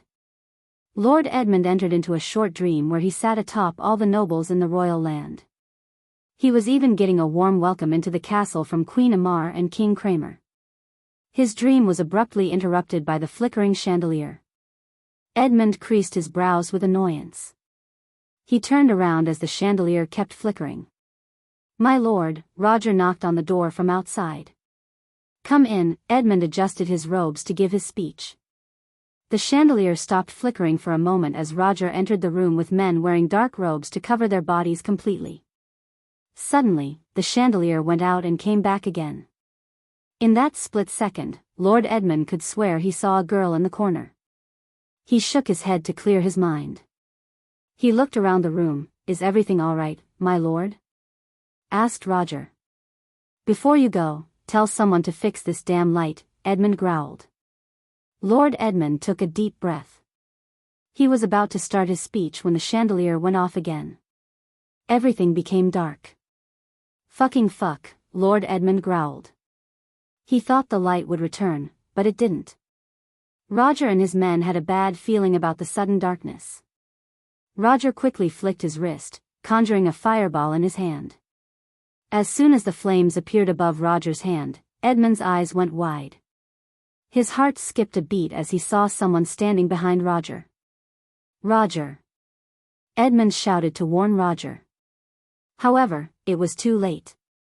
The dark figure standing behind Roger plunged a dagger right into his throat. The others were startled by the splash of blood gushing out of Roger's neck. Edmund panicked as dark figures appeared one by one behind his men. They cut their throats before they could even react. The men groaned, clutching their throats. When they hit the ground, the air reeked of blood. The fireball above Roger's hand slowly faded away, letting the darkness envelop the room once again. Edmund wanted to shout for his men, yet no words came out of his mouth. He was too stunned. When he managed to find his voice, he felt something cold against his throat. "Shout, and they'll cut open your throat," Edmund heard a chilling voice of a girl. His whole body trembled. The girl behind him forced him to sit back on his chair. Edmund heard the curtains closing. The blade was still against his throat. He still couldn't believe the strongest man he had was slaughtered in front of him in a blink of an eye. Silence fell over the room. A few moments later, Edmund heard a chair creaking. He could tell someone had sat before him. The next moment, he heard a snapping as the chandelier returned to life, bringing light to the room. When the light came back, Edmund saw a young man wearing exquisite black armor with a skull engraving on the chest sitting before him. The dark-robed figures stood around the room, covering their faces with dark hoods. These figures wore different black armor with the same skull engraving on their chests. The young man had shoulder-length black hair, a stubble beard, and a small cut on his left cheek. He signaled the girl behind Edmund to move the dagger away from his throat. "Who are you?" Edmund stuttered. He knew who these people might be judging by their armor, yet Edmund's mind refused to believe it. He desperately wanted them to be someone else. "Congratulations, Edmund. You successfully drew the Dark Lord's attention," said the young man. Edmund's heart almost jumped out of his chest when he heard the name of the Dark Lord. "No, no, no, no." Edmund's eyes watered. He mumbled repeatedly. "Please forgive me." Edmund banged his head against the table to apologize. The entire world knew the result of going against the Dark Lord. A year ago, he destroyed an entire kingdom and slaughtered hundreds of guardians, including immortals. The world hadn't forgotten that day. Hence, the people called it the Black Day. The moment Edmund decided to go against the Bradley family, he enforced several powerful runes, arrays, and defense mechanisms around his manor. He even spent hundreds of thousands of gold coins to recruit powerful guards to guard the compound. Yet, the Dark Lord's men reached his room without raising a single alarm or tripping an array. "Did you know the Bradley family helped the Dark Lord and were his allies?" asked the young man. This young man was none other than Ricky. Despite Michael's real identity, Daniel and Ricky followed him to the southern continent without a second thought. They did not give a damn about what the world said about the Dark Lord. Instead, they remained loyal as ever to Michael. Ricky and Daniel moved their families to Giselle without anyone knowing, with Gaia's help. Ever since then, they've been helping the Dark Lord as they always did. Unfortunately, Ricky's choice to follow Michael costs him his love. The current Ricky was more ruthless, powerful, and loyal to the Dark Lord than the Ricky, who served as the gate guard in the river town. His loyalty earned Ricky a spot in the Dark Lord's close circle. Soon, Ricky would be officially initiated into the order along with Daniel. Hearing Ricky's question, Edmund remained silent. He shivered, trying to find words. "So what made you go against the Dark Lord's allies? Did you wake up one day and say to yourself, 'Damn, I really hate this life, so I should end my pathetic life'?" asked Ricky. Please don't kill me. They forced me to do this. P1Es visit N0VE1B, in. MET, who? The Silver Order, asked Ricky. According to Arya and Sadie, a group of people who call themselves the Silver Order have been working against the Dark Lord in the Elon continent. It was Arya who tipped Ricky about Edmund's connection with the Order as soon as Edmund started to steal the Bradley family's clients. Poor Edmund did not know that the Bradley family's head Lord Malin had sworn his allegiance to the Dark Lord and joined the Order of Death.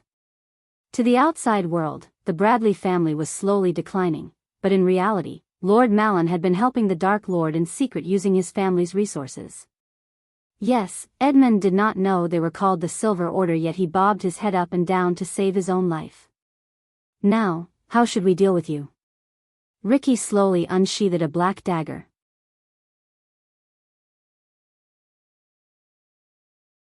Chapter 755. Result of scheming against the Dark Lord. Ricky slid the dagger toward Edmund. You have two choices. You can take the dagger and kill yourself. If you do that, we will leave your family alone. Your brother will take over the family. He is not as stupid as you. Your family will continue to live and even prosper under his leadership. Your family will mourn your death every year, and you'll go as the greatest leader of the Wright family, said Ricky. Edmund shivered, yet no words came out of his mouth. Each black-robed figure had a murderous glimmer in their eyes under the cloak. Or, you can take the dagger and try to fight for your life. In that case, we will kill you and slaughter the strongest in your family. Your family and women will be vulnerable. Your allies will turn into rivals. They will come to pick the flesh off the bones. Your women will be ravished and sold to the slave traders. Your kids will be orphans and forced to beg for a scrap of food.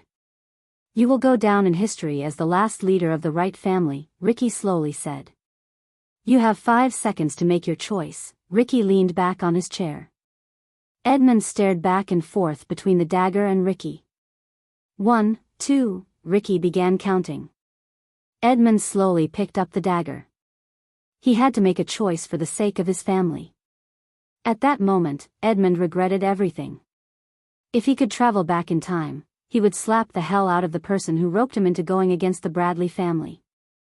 There was no fighting against the young man and the dark-robed figures around him. He was at the core formation stage, while each black-robed figure was at the soul refining stage. Any one of them could kill him without breaking a sweat. This group could indeed slaughter all the strongest men in his family. Judging by the young man's look, Edmund could tell he wasn't kidding. 3, 4, Edmund placed the dagger against his throat. Tears rolled out of his eyes. He didn't beg for mercy as he wanted to die with the dignity of a leader. Before Ricky could count to 5, Edmund slashed his own throat. Blood splashed across the table. Edmund's body quivered violently for a few moments before finally coming to a halt. Edmund fell on his table with blood oozing out of his throat. Ricky took a dark cloth from his pockets, wiping off the drops of blood from his face. Good choice, said Ricky. He then looked over his shoulder at one of the black-robed figures. Bring him in, said Ricky. The black-robed figure exited the room and returned to the room with a red-haired man who shared some features with Edmund. He was none other than Edmund's younger brother, Norden. He didn't react like he saw his brother's body just now. On the contrary, Norden watched everything that had transpired, from Ricky's arrival to Edmund's suicide. Ricky walked back to Normand, forcing him to sit on the chair he was sitting on a few moments ago. Ricky grabbed Norden's hair and made him watch Edmund's dead body. You know your brother is lucky. We gave him a choice. But you. Ricky patted Norden's head a couple of times. You are not so much. If you fuck this up, we won't give you a choice but make everything that your brother didn't want happen. Norden's face lost its color. He shivered. And also, you serve the Dark Lord from now on. You want to serve the Dark Lord, right? Asked Ricky. He slowly ran his finger across Norden's neck, pretending to cut his throat open. In utter fear, Norden bobbed his head up and down. His life was more important compared to the Guardian Guild's rule. Yes, I will serve the Dark Lord with every fiber in my body, Norden said. Good answer, Ricky patted Norden on the shoulder. I expect this amount of gold every month. Ruiki took out a scroll and handed it over to Norden. One of my men will come and pick it up. Ricky made his way toward the door, leaving Norden behind. And Norden, before opening the door, Ricky looked over his shoulder at Norden. we'll be watching you. So no funny business with the Guardian Guild, Ricky said and left the room. After leaving the Wright family compound, Ricky flew straight to Aragoth. He dismissed Arius' assassins as he wanted to be alone.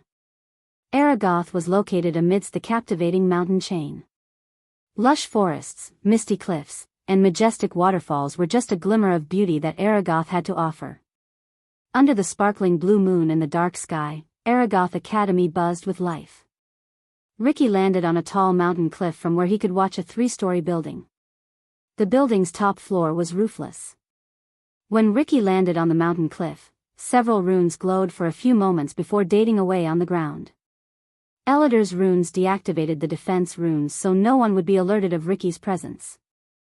After Michael announced himself as the Dark Lord, almost every sect, academy, noble family, and organization enhanced their defenses with the help of the Guardian Guild.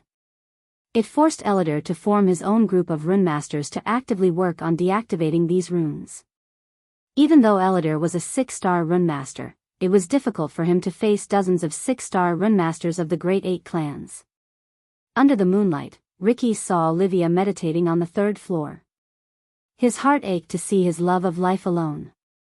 He was so close to marrying her when he had to choose between Olivia and the Dark Lord. As much as he loved Olivia, he knew that he was nothing without Ghost. Ricky's loyalty outweighed his love for Olivia. Ricky sat on the mountain cliff, looking at Olivia from a safe distance. Olivia opened her eyes as though she had sensed someone watching her. She looked left and right, but Ricky was far away from her eyes could see. Plus, Ricky blended perfectly with the darkness thanks to his dark armor. Come with me, Olivia, to where? Ricky, please listen to me. If you go with him, they will hunt you down for the rest of your life. He will take care of us, Olivia, just as he always does. He deceived us, Ricky. Don't you see that? Stay with me, Ricky. We are supposed to stay together, we will. Just come with me to the southern continent. The portal is about to open, please, loyalty or love. You can't have both, Ricky. Don't make me choose, Olivia. The memories of Ricky's last conversation with Olivia flashed across his mind. He remembered everything vividly. Even if Ricky was sent back in time, he would make the same choice. Some days, he got mad at Olivia for making him choose between her and the Dark Lord. She was Ghost's disciple for a year. Ricky wondered what made Olivia believe what the Guardians were saying about the Dark Lord. If it wasn't for Ghost, she wouldn't have reached the 5-star alchemist level. Her fame, talents, skills, and everything came from Ghost, yet Olivia threw everything away without a second thought. Despite everything, Ricky still loved Olivia. Seeing her, his anger toward her faded away.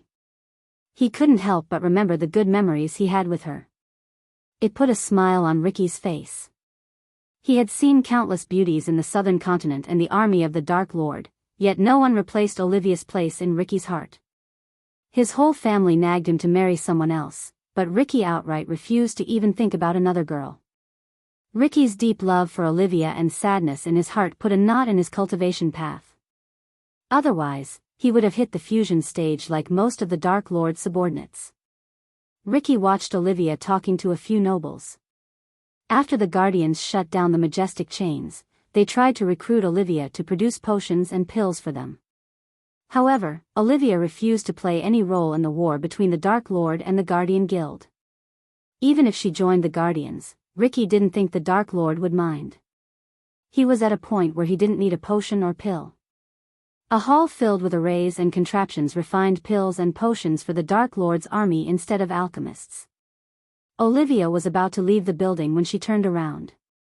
She still had the feeling that someone was watching her.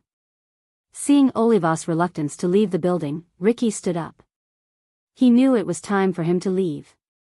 He would be in trouble with the Dark Queen if someone found him. He took a deep breath, standing up. Goodbye, Olivia. Ricky had a smile filled with pain and grief. He slowly ascended to the sky before disappearing into the clouds. After leaving the mountain, Ricky headed for the secret portal connecting Elon continent to the southern continent. Only those who were close to the Dark Lord knew the existence of these portals. These portals were the reason why Ricky and the Dark Lord's people could travel between the Dark Ocean and other continents without alerting the Guardians. While Ricky was flying toward the forest near the river town, he heard Daniel's voice in his head. "Where are you? Are you all right?" asked Daniel. "Yeah. I am on my way to the portal." "Something happened?" asked Ricky. "Damn it, Ricky. Did you forget? The Dark Lord will return to the castle soon. We need to finish things up here." "Shit, I almost forgot." Ricky smacked himself on the head. "Are you at Aragoth again?" Ricky was startled by Daniel's sudden question. "No," Ricky refused. "You know Azazel can see you wherever you are, right?" Ricky did not respond as he knew Daniel was right. "Don't get into trouble, Ricky. Come here as fast as you can," said Daniel. Ricky hastened his pace. It had been a year since they saw the Dark Lord. According to Azazel, he would return to the castle soon. Therefore, the entire castle and all of the subordinates were under pressure to meet the Dark Lord after such a long time.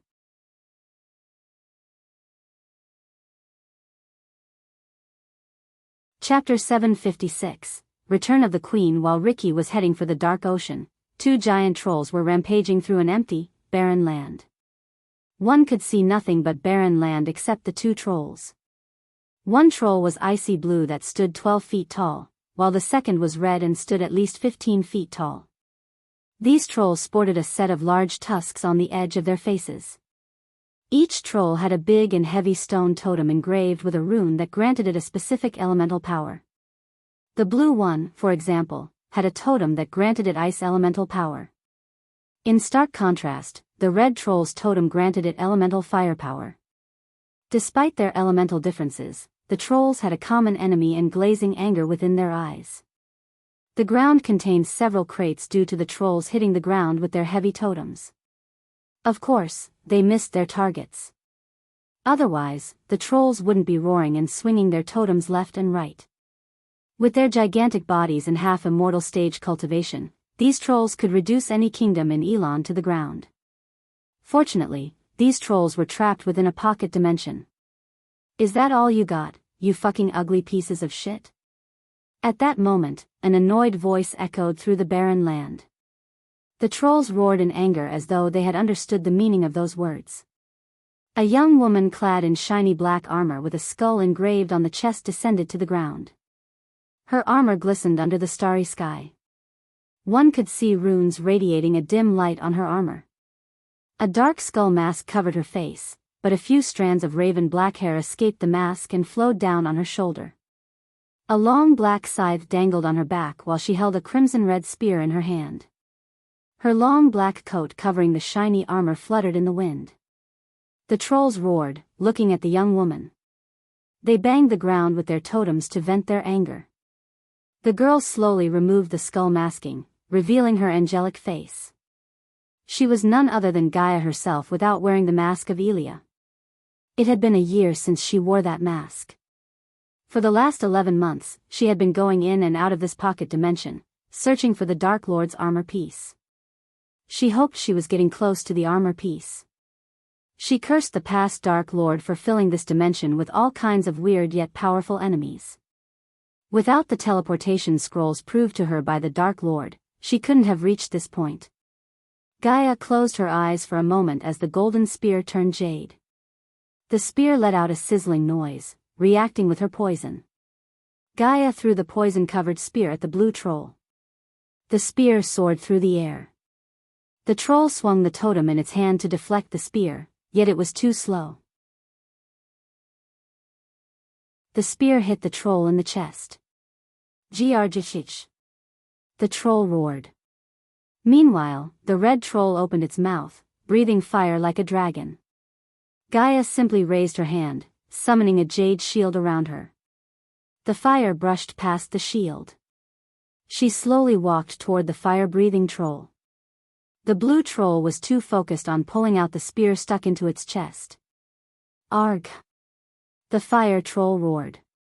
It raised the totem high in the air to bring it straight down upon Gaia. When the totem was just a few inches away from her head, She dashed at the troll at lightning-quick speed. The troll did not expect her to disappear suddenly. She leaped into the air. In mid-air, she took the scythe from her back and plunged the pointy end into the troll's neck. The troll roared as boiling hot blood splashed out of its neck. She dropped down from the troll's neck, holding the scythe tight. As a result, she cut the troll from its neck to its gut. The fire troll went berserk in pain and anger. It violently swung the totem in all directions. It kept banging the totem against the ground, sending shock wave after shock wave. Several deep cracks appeared in the ground. Gaia leaped behind to put some distance between her and the troll. Meanwhile, the blue troll finally pulled out the spear. The troll possessed enough intelligence to try to bend the spear. Gaia quickly raised her hand as a rune on the spear. The troll's eyes went wide as the spear flew out of its hands. Gaia jumped onto the spear and used it as a hoverboard to reach the blue troll. Both the trolls retaliated by breathing ice and fire at Gaia. The stream of ice and fire produced a vapor hot enough to melt iron blocks. Gaia leaped higher in the air, escaping the hot steam. When she was right above the trolls' heads, she waved her hands as a cloud of thick green mist covered the trolls. The trolls breathed in the poisonous air. Soon, they began to cough, which sounded like explosions. The trolls couldn't breathe. They coughed to the point their movements became wobbly. But to Gaia's shock, the fire-breathing troll stomped the ground with enough force to create sparks. The sparks met with the poisonous cloud, resulting in an explosion. At that exact moment, the blue troll breathed cold ice, creating a shield around the red troll and itself. I hate when they use their heads, Gaia rolled her eyes. After the explosion, the green mist vanished into thin air. Gaia landed almost 10 meters away from the two trolls. The two trolls rubbed the ground with their feet, threatening to dash at Gaia. She cracked her neck. The next moment, she tossed the spear and the scythe to the ground. The trolls were slightly surprised. After throwing away her weapons, she rolled up her sleeves. Up to this moment, she was going easy on the trolls. But that was about to change. Looking at the trolls, she decided to use her new spells. A silvery light enveloped Gaia's wrists. Gaia dashed at the trolls, breaking the sound barrier itself. Her speed created a shock wave that formed a clear circle around where she was standing. The troll was taken aback by her speed. Compared to the trolls, her small stature made her more agile than the trolls. She leaped into the air as targeting the red troll. Both the trolls swung their totems left and right, but Gaia swayed her body to the side, easily avoiding the totems. She raised both her hands toward the red troll as a silvery energy beam shot out of her hand. A bright light flashed across the barren lands, making the trolls go blind temporarily. The beam went straight through the totem and penetrated the troll's chest. The troll groaned, collapsing down. Gaia somersaulted in mid-air before landing on the troll's shoulder. The troll quickly reacted by trying to swat her like an insect. However, Gaia moved easily behind its neck. She then placed her hands on the troll's ear, firing another blast of energy beam. The troll's roar echoed through the barren lands. Anyone could tell how much pain the troll was in by its roar. Gaia did not show any mercy. She fired another energy beam, but this time, she aimed at the blue troll through the hole in the red troll's head. The beam hit the blue troll before it could hit Gaia with the totem. Instead, the energy beam hit the blue troll's totem. As a result, it lost the totem as well as its balance. Gaia quickly reached out for the scythe as it flew straight back into her hands. She swung the scythe with enough force to cleave the troll's head right off its shoulder. Hot blood splashed across the ground and on her face. The troll's body twitched uncontrollably. Seeing the troll's death, the other roared with fury. Its eyes lit up with icy blue energy. Its power shot through the roof. Within a few seconds, the troll went from half-immortal stage level 2 to level 5, which meant the troll had become 3 levels stronger than Gaia. The troll's sudden power-up did not surprise Gaia. She was prepared to face it. She was about to fight the blue troll when an ethereal cobra made of crimson-red energy descended from the sky. The troll was completely off guard. The snake was several times bigger and more powerful than the troll. To Gaia's shock, the snake coiled around the troll, making the troll roar in agony. The snake slowly squeezed the troll as it started to puke blood.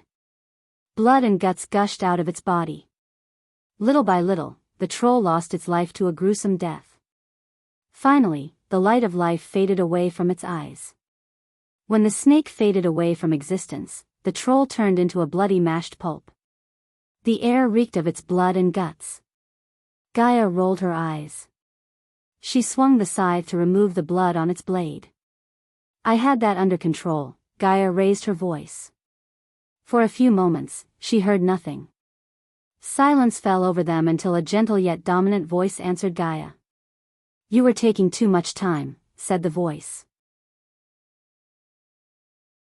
Gaia slowly turned around to see a woman resembling Gaia and wearing the same armor as her descending from the sky. No, I wasn't, Mother, Gaia said with an annoyed smile. Still, Gaia didn't forget to greet Adelia with a big bear hug. Just like Ashton Kane said, Adelia revealed herself right after Michael revealed himself to the outside world. Gaia met Adelia when Michael moved the floating mountain to the southern continent. Since Michael had a cure for vampirism, he cured her without breaking a sweat with the system's help. However, no matter how many times Gaia asked, Adelia never told Gaia about her real father. To everyone's surprise, Adelia was already a half-immortal on the verge of entering the immortal stage when they met her. Ever since she joined the Dark Lord's army, Adelia had been helping the Dark Lord find the god-killing arrows. A year later, Adelia found one with the help of the Dark Lord himself.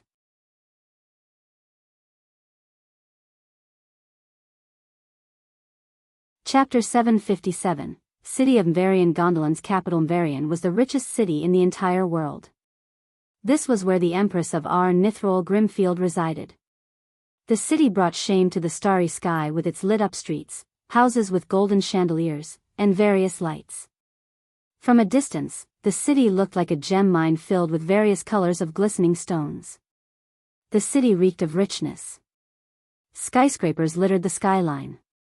The golden wheat field blanketed the land outside the city walls like a golden blanket. Farmer villagers were built within the wheat fields, and these villages made some cities in Elon look like villages. Streets connecting each village and avenues inside the city walls were paved with glistening white stones, giving the pavement a look of a diamond. The city was extremely clean. One would fail to see a single piece of trash on the street. Even the alleyways between two buildings had glowing street lights to prevent unwanted crimes. Anyone who hadn't visited Mvarian would immediately feel like they stepped onto a fairyland because of its surroundings. The north, west, east, and south had a snowy mountain, a lake surrounded by lush forest, waterfalls, and flower fields, respectively.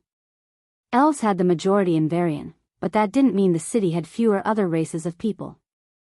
On the contrary, the entire Gondolin thrived because of its multi-ethnicity culture. Especially in Mvarian, where one could see almost every race walking down the streets peacefully. Even the dark elves and the elves lived in harmony in Gondolin, thanks to the Empress' firm yet fair rule. The city was littered with architectural marvels. There was a grand structural marvel every 2 avenues.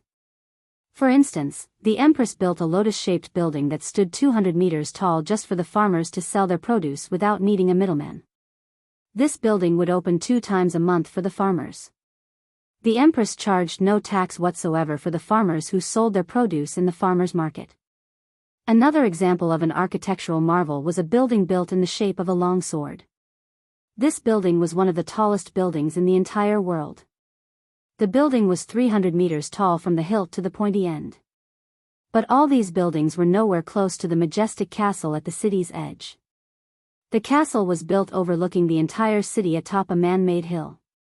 Countless broad, round towers dwarfed everything below them. Walls made of slightly glistening white stones, and these walls connected every tower. These walls contained neatly scattered windows and holes for archers and artillery. Even the tallest buildings in the city looked tiny in front of the castle. Granted, there were a few grand big castles in R, but this castle would still be bigger and grander than all of them combined. The castle contained several portals to travel from one place to another in the castle because it was too damn big. Without a magically enhanced map and a special rune, a newcomer to the castle would surely lose their way. On top of its majestic architecture, no one had besieged the castle since it was built almost 5,000 years ago. More accurately, no one had tried and lived to tell tales. Every day people would just line up to meet the Empress. Despite her busy schedule, the Empress allocated 3 hours to meet her subjects to hear their hardships if they had any. She was the most beloved Empress of all time. People just adored and worshipped her as a goddess. Unfortunately, the people had to wait for a few days as the Empress left the kingdom to meet with the Supreme Guardian in a secret location.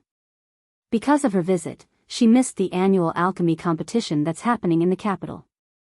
The last alchemy competition ended up with no winner. Instead, they were attacked by the vampires. It was a black day in the alchemy world. Almost half the alchemists were wiped out by the vampires that day. Only a few survived, thanks to Noah Winston, the current Supreme Guardian. After Ghost revealed himself as the Dark Lord, many theorized that he orchestrated the attack on the alchemist competition from the beginning. The world turned everything Ghost did into an evil messed-up story. The worst thing was that the world believed everything because the Guardian Guild before Noah took over ensured the people believed everything. However, Noah put a full stop to false stories. The alchemy competition was held in a building made of jade glass. The building resembled a lotus. Each petal had shops, homes for the rich, and halls. Since the alchemy competition attracted thousands of people, the committee decided to hold the event in the center where even 100,000 people could comfortably sit and enjoy the event. Today was the second day of the competition. The rules and format of the competition did not change, but the judges did. Last time, they invited Ghost, Adovan, Gabriel, and Hendrix Gardner as the judges. Obviously, they couldn't invite Ghost this time. So in his stead, they invited the current youngest 5-star alchemist in Elon Continent, Olivia Palmer. Hendrix Gardner and Asian accompanied Olivia Palmer on the stage. Hundreds of fledgling alchemists occupied the stage below them. Since they weren't as experienced as the alchemist who died last year, the competition committee decided to give relatively easier formulas. The front-runners of the competition were Leylon Icarus, Gabriel's disciple, Jennifer Voldegard, and Elmer Genrick, an elf from the prestigious Genrick family in Gondolin. After a year of rigorous practice, Leylon and Jennifer had almost reached the 4-star level.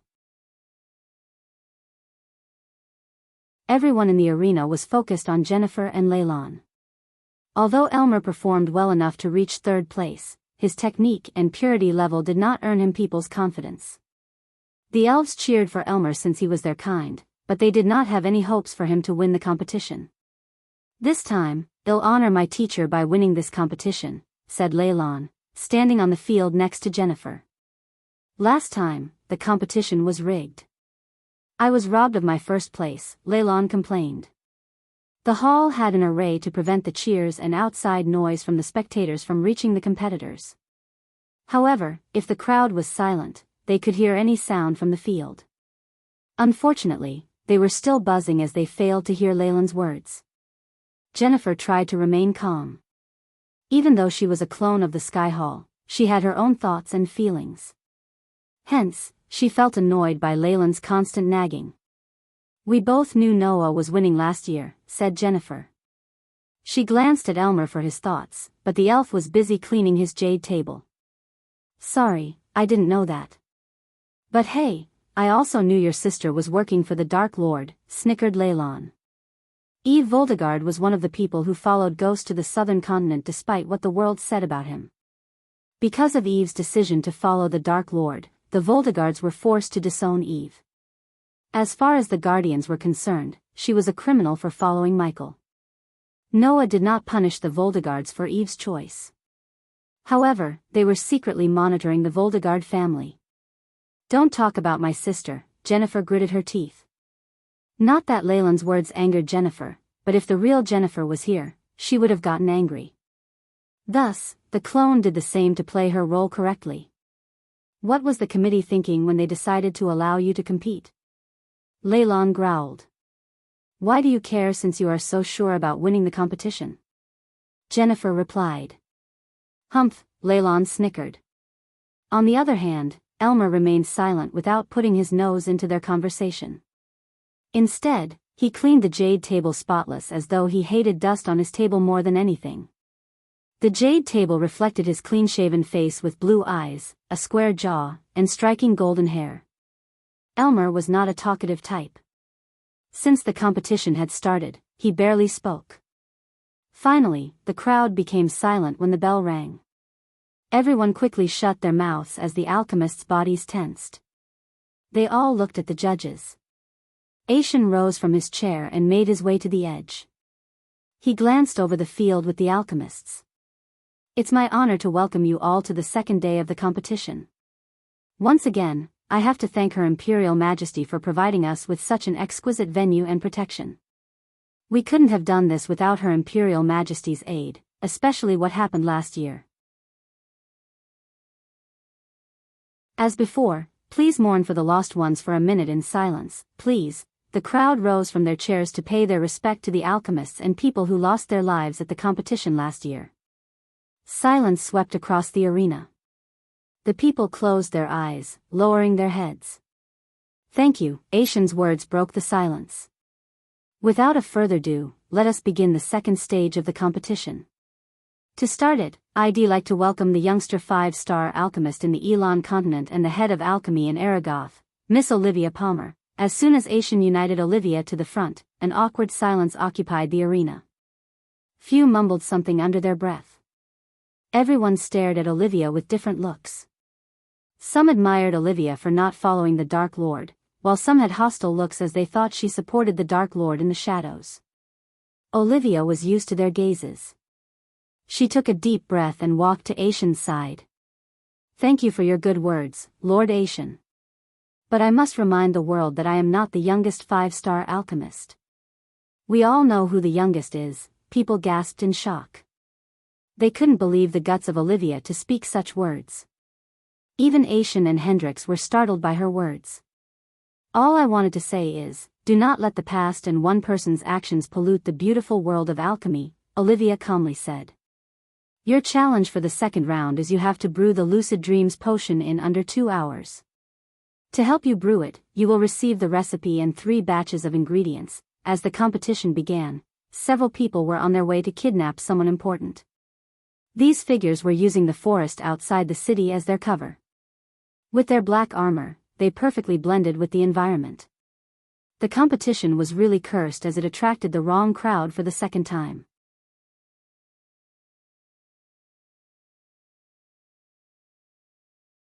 Chapter 758. Yet another alchemy competition. Lucid Dreams potion was just a standard 2-star level potion. However, it contained several intricate, complex steps to brew it without the cauldron exploding on an alchemist's face. Rich noble kids consumed this potion as a kind of drug to have a dream of their desire. Elmer noticed 3 batches of ingredients materializing on his table. Each batch contained 1 sprinkle of sweet aniseed, 1 tablespoon of snowy clove, 6 bits of sun shiso, 4 teaspoons of winter seed, and 1 cup of knot petal. Piece of cake, Leylon snickered. As the last disciple of Gabriel, he could brew such a simple potion in his sleep. Every challenge Leylon tackled boosted his confidence to another level. In Leylon's excitement, he failed to notice Elmer's strange, amused smile. The smile disappeared as fast as it appeared. Beat the sweet aniseed as you do with your enemies and put the result in a container, Leylon mumbled under his breath. He didn't even look at the recipe scroll. Add a sprinkle of liquid ice to turn it into messy water, then add the snowy clove all at once and make sure you don't leave any remnants. Leylon continued to work his magic on the ingredients. Despite being a clone, Jennifer was extremely well versed in alchemy. She was slower than Leylon but so much faster than Elmer. Fill the cauldron with unsalted seawater, add the mixture and bring it to a boil, freeze it, and bring it to a simmer. Let it reduce by half before adding the sun shiso and winter seed, mix both together first, then add all at once. While Leylon was brewing the potion, a tinge of sorrow rose in Olivia's heart. A year ago, she was beside Ghost, her teacher, and watched the competition. She still couldn't believe her teacher was the Dark Lord the entire world was afraid of. When she thought about Ghost, she had nothing but pleasant memories. Without him, she couldn't have reached her current state. Every day, she asked herself whether he really helped her or used her for his own benefit. Unlike Ricky, she couldn't drop everything and follow the Dark Lord to be a criminal wanted for the rest of her life. For some strange reason, she felt Ghost was watching her from somewhere in this arena. But she quickly dispelled the feelings as the arena was protected with all kinds of defense arrays and runes. It was impossible for the Dark Lord to step into the arena. Little did she know that the Dark Lord was in the arena and closer to her than she thought. "Are you all right, Miss Palmer? You look a bit worried," asked Hendrix Gardner. He was the 6-star alchemist who almost lost his life to the vampires. The reason he was sitting here alive was Michael. Unlike Gabriel, Michael did not want Hendrix dead. "Nothing," Olivia shook her head. "You remembered him, didn't you?" Hendrix surprised Olivia with his question. "No, Lord Hendrix." "Why would you say that?" Olivia creased her brows. Hendrix leaned closer to her, friendly piece of advice. "Every coin has two sides," Hendrix whispered to Olivia. For a moment, she almost doubted Hendrix to be one of the Dark Lord's minions. Even if he was, Olivia had no way of knowing. But this was the first time anyone had talked about the Dark Lord without fear in their eyes. In the meantime, Leylon completed half of the process. The wide grin on his face told everything. "Reheat what by now is a foul liquid, mix in the knot petal, and let everything rest for 15 minutes. You could do something else in the meantime, like laughing at how pathetic the rest of them are." Leylon laughed at Jennifer and Elmer, who hadn't even finished refining the ingredients. 2 hours flew by in a blink of an eye. As expected, Leylon had the highest purity rate, followed by Jennifer and another new alchemist. Elmer placed 6th in the ranking. He barely avoided elimination by purity. After the results, the second day of the competition ended. The judges dismissed the alchemists. Most of them stayed in the building. Instead of staying in the room allocated to him, Elmer went outside. When she stepped out, he met a silver-haired elf surrounded by knights. The elf was at the soul refining stage and radiated an aura of a born leader. "There he is. Took you long enough, Elmer," the elf greeted Elmer with a stoic face. "Lord Hammond," Elmer bowed deeply, showing his respect. "You still in the competition?" Hammond tilted his head. He was an elder in the Genrick family and the man who brought Elmer to the family. "Apparently," Elmer said. "Brother Elmer." Suddenly, 2 elven kids jumped out of the carriage behind Hammond. They were twins. One was a silver-haired boy, and another was a golden-haired girl. They were just 7 years old who loved to play with almost anyone. Voron and Eva. Elmer was surprised by the kids. Usually, these two wouldn't leave the family compound for security reasons. The kids hugged each of Elmer's thighs as Hammond sighed. "I have an important task for you, Elmer. You need to get them to Genrick family safe house. Did you win, Brother Elmer?" "Nah, he lost." The kids played with Elmer. "Why me?" Elmer asked Hammond. "Because I said so, and I must be somewhere else," said Hammond. "You expect me to ride in the carriage with them?" "Yes. We cannot fly until we cross the border, remember?" Looking at Elmer's worried face, Hammond patted him on the shoulder. "Quit worrying. My guards will be with you all the time. Just take a quick nap inside, and when you wake up, you'll be at the manor. It's not like I have a choice." Elmer rolled his eyes. "Come on, kids. Get inside." Elmer pulled the 2 kids away from his legs by their collars. "That's the spirit." Hammond patted Elmer on the back as Elmer opened the carriage door for the kids. "I will see you soon, Lord Hammond." Elmer bowed before getting inside the carriage with the kids. Hammond signaled a couple of his men to get on the carriage. Inside the carriage, Elmer sat in silence without indulging the twins in their silly games. The carriage slowly moved away from the arena, leaving Hammond and his men behind. Something felt off to Elmer. The twins were the heir of Genrick family, yet Hammond only sent 2 guards with them. However, a bigger party might attract unwanted attraction. No one would bother to think twice about a carriage with 2 soul refiners in the R continent. When Elmer thought like that, Hammond's actions made sense. Elmer looked at the sky from the window. The sky was unusually cloudy, as though heavy rain was due. He hoped to reach the manor before the rain. "Brother Elmer, come play with us," said Voron. He climbed on Elmer's back and played with his pointy ears. Since they were kids, their ears were not as pointy as Elmer's. "Instead of playing, why don't you two meditate? It's good for both your brains and souls," said Elmer. The kids shook their heads as Elmer expected. He let them do whatever they wanted and focused on the bustling streets. As time passed, they exited the street. The lush green field was in stark contrast to the busy streets of Mvarian. Soon, the field extended into lush forest. Everything became dark after they entered the woods. The forest was small, thick, and blooming. Its canopy was eclipsed by alder, larch, and ash, and twinkling lights bursting through their crowns allowed for a mosaic of shrubs to claim the brittle leaves on the ground below. Swooping tree limbs held onto every tree, and a range of flowers clung to any space they could find and looked almost out of place in the otherwise mundane terrain. A cacophony of beastly noises, predominantly those of insects and critters, filled the air, and were accompanied by the occasional sounds of large animals in the distance. Elmer savored the sight and silence outside. He trained himself to ignore the 2 annoying kids and focus on something else. For example, the elven rune in the Genric family underground vault. This particular elven rune favored the fire element. Thus, anyone who wields the rune would gain an unimaginable amount of increase in fire manipulation, which was crucial to every single alchemist. The Genric family had been protecting the rune for centuries. Only the core family members had access to this rune. Winning the alchemy competition was one way of getting access to the rune. That was one of the reasons why Elmer decided to compete in the competition. As Elmer was focusing on the passing trees, his ears twitched. "Do that again," Eva shouted excitedly. Elmer heard rustling wind and a strange howling sound. "Did you hear that?" Elmer heard the guards outside murmur. "I think we've been followed," said another guard. The 2 kids were too busy playing with Elmer's ears to hear the guards. "How far are we from the border?" asked a guard. "Not very far," said the marriage driver. Elmer realized something was wrong.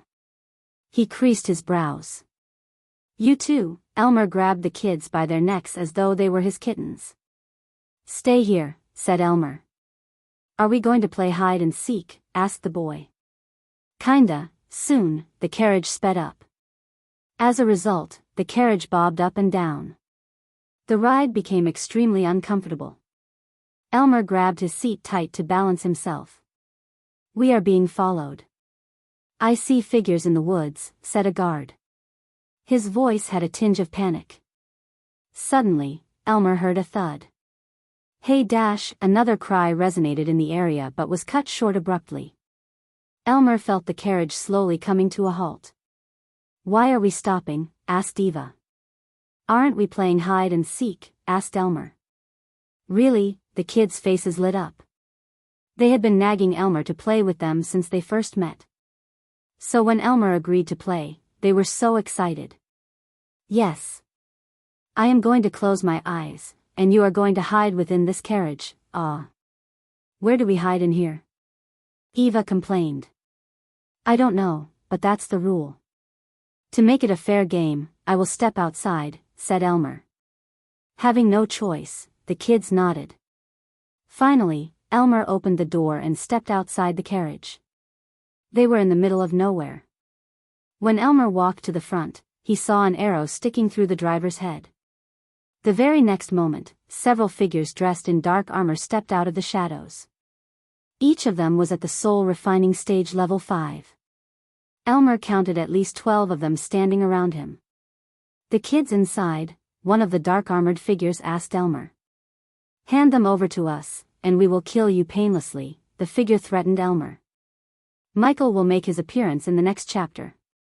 Stay tuned.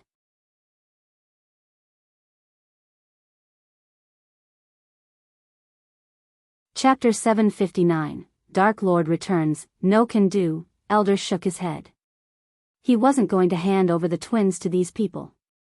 He may have been cold toward the kids and didn't like to spend time with them, but the kids adored him.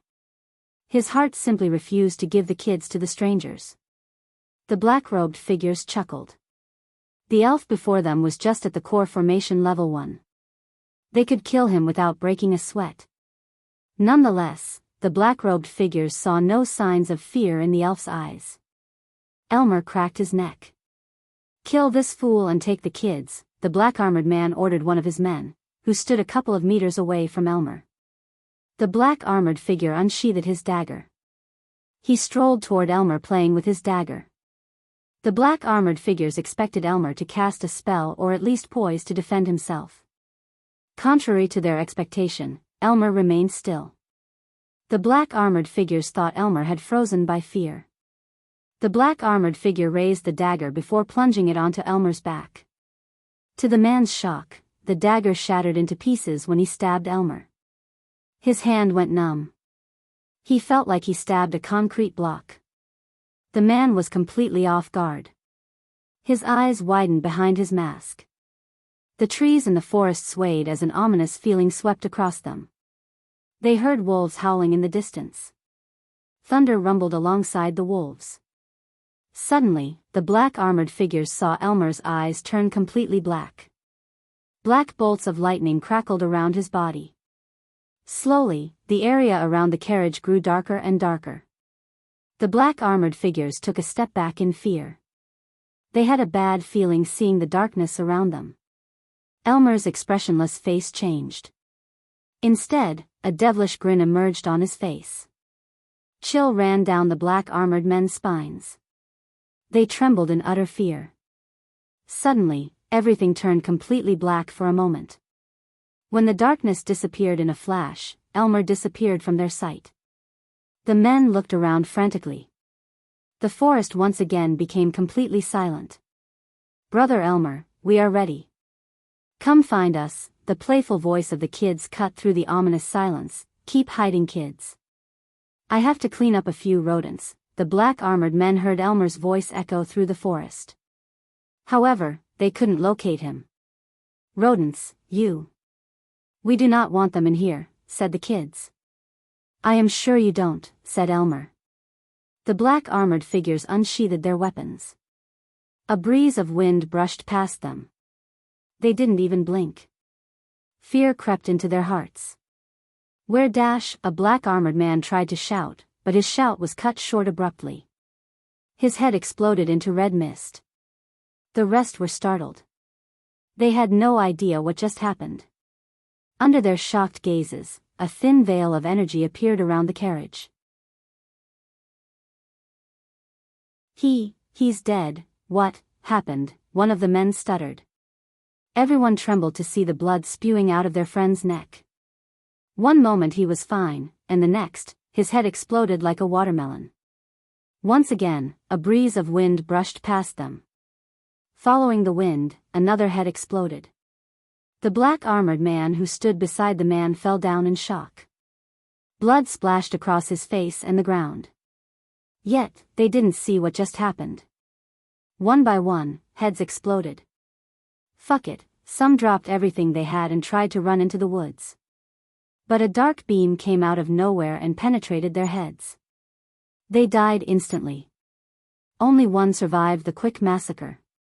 The one who survived tried to crawl under the carriage but couldn't go through the energy shield. It was like an invisible wall. No matter how hard he tried, he couldn't even move an inch forward. The man's heart skipped a beat when he saw Elmer behind him. Elmer lifted up the black-armored man by his neck. "Who are you?" the man mumbled. Elmer snatched the mask off of the man's face. After removing the dark mask, a man with a gray stubble beard and brown eyes stared at Elmer. The man's eyes almost popped out of their sockets as Elmer's face slowly transformed. His pointy ears grew shorter, resembling human ears. The silvery hair turned black. If these weren't shocking enough, Elmer's face itself transformed into resembling someone else. The man recognized his face almost instantly.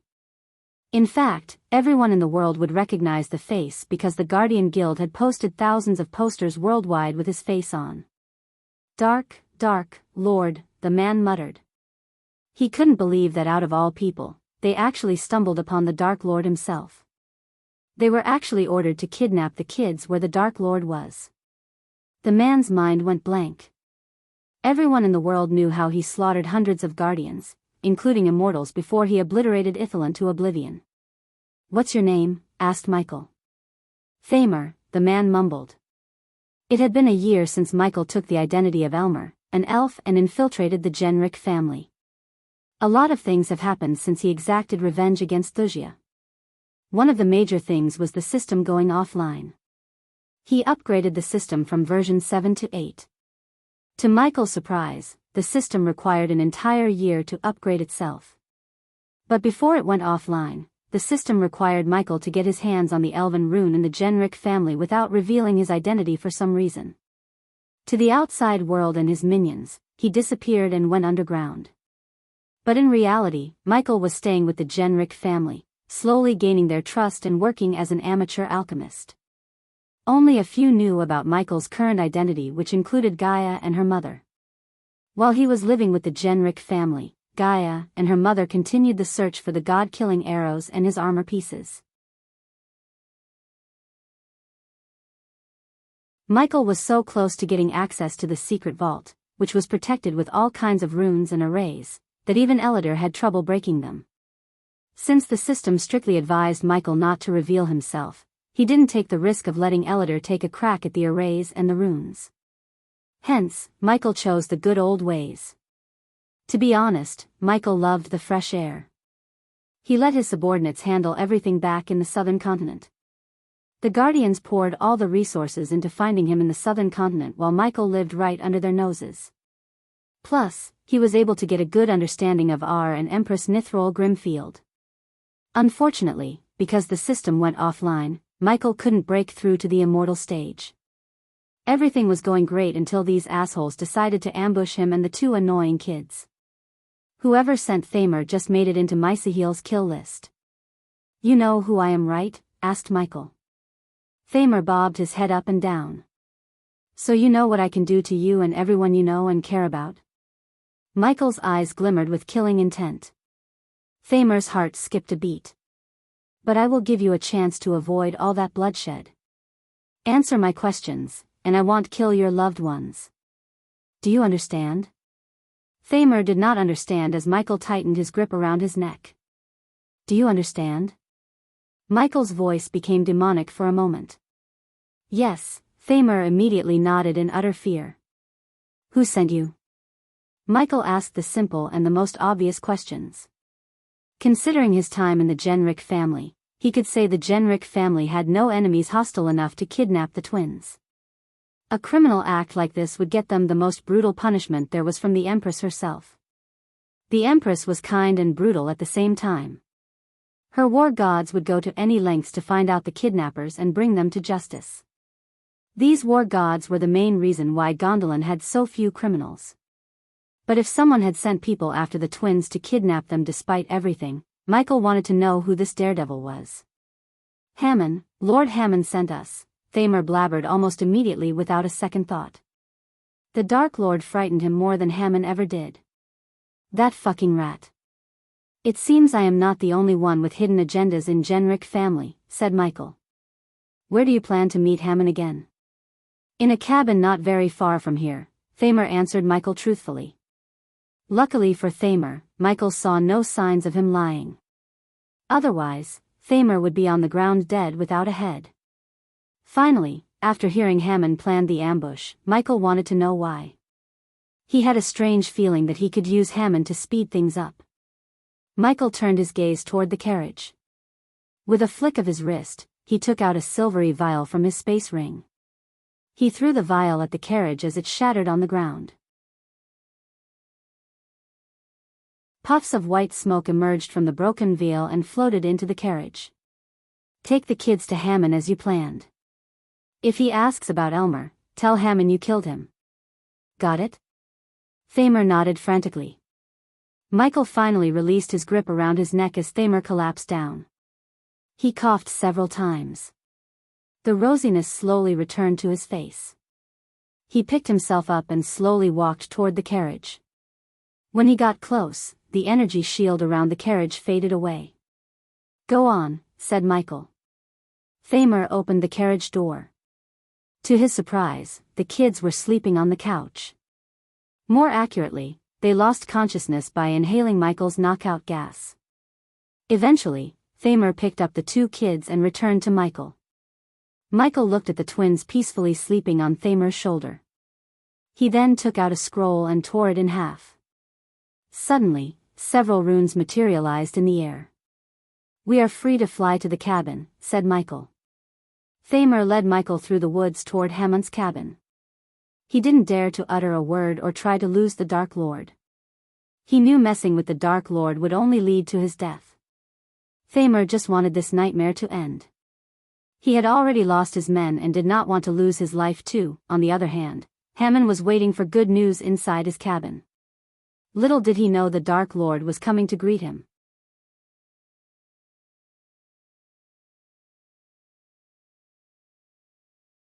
Chapter 760, Dwarven Mercenaries. Michael followed Thamer through the woods. He always had doubts about Hammond. Not that Hammond showed any anger toward the Enrich family, but he obeyed every single command they issued to the last letter. It felt too good to be true to Michael. Of course, Michael ordered Arya to investigate Hammond when he had his doubts, but Arya found nothing incriminating. This was what made Michael curious about why Hammond staged an ambush. That elf was willing to sacrifice Elmer. After flying through the woods for almost 30 minutes straight, Michael noticed a wooden cabin in the middle of nowhere. The cabin perfectly blended with its natural surroundings and was almost hidden from the naked eye. Veins and moths entangled around the cabin, hiding it with their green. Since the cabin was outside the no-fly zone, Hammond was able to fly to the cabin with his men. Hence, Michael saw neither carriage nor horses outside.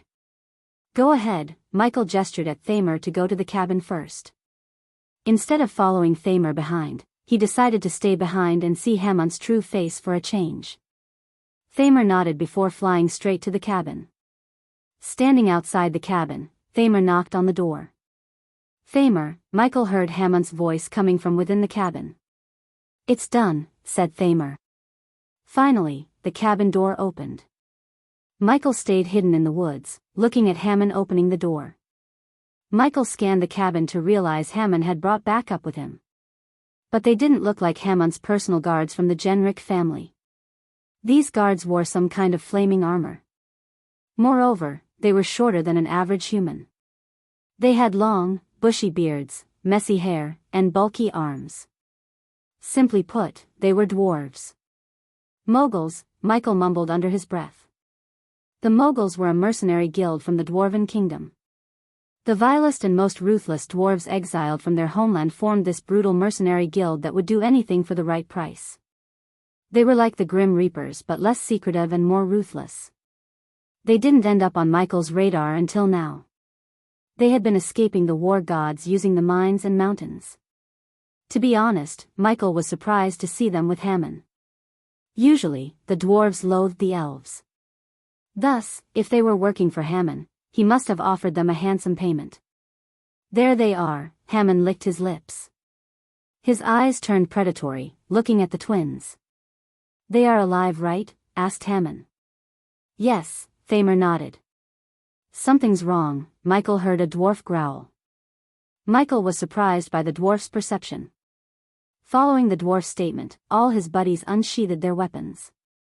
Hammond was startled by their action. "What's wrong? What's happening?" asked Hammond. He had no clue why the dwarves suddenly unsheathed their weapons. Unlike the dwarves, he failed to notice the fear in Thamer's eyes. "He's being blackmailed. I can see the fear in his eyes," a dwarf with a long cut across his face growled. The dwarf immediately lunged at Thamer with his battle axe. He placed the axe against Thamer's throat while Hammond quickly took the kids off Thamer's shoulders.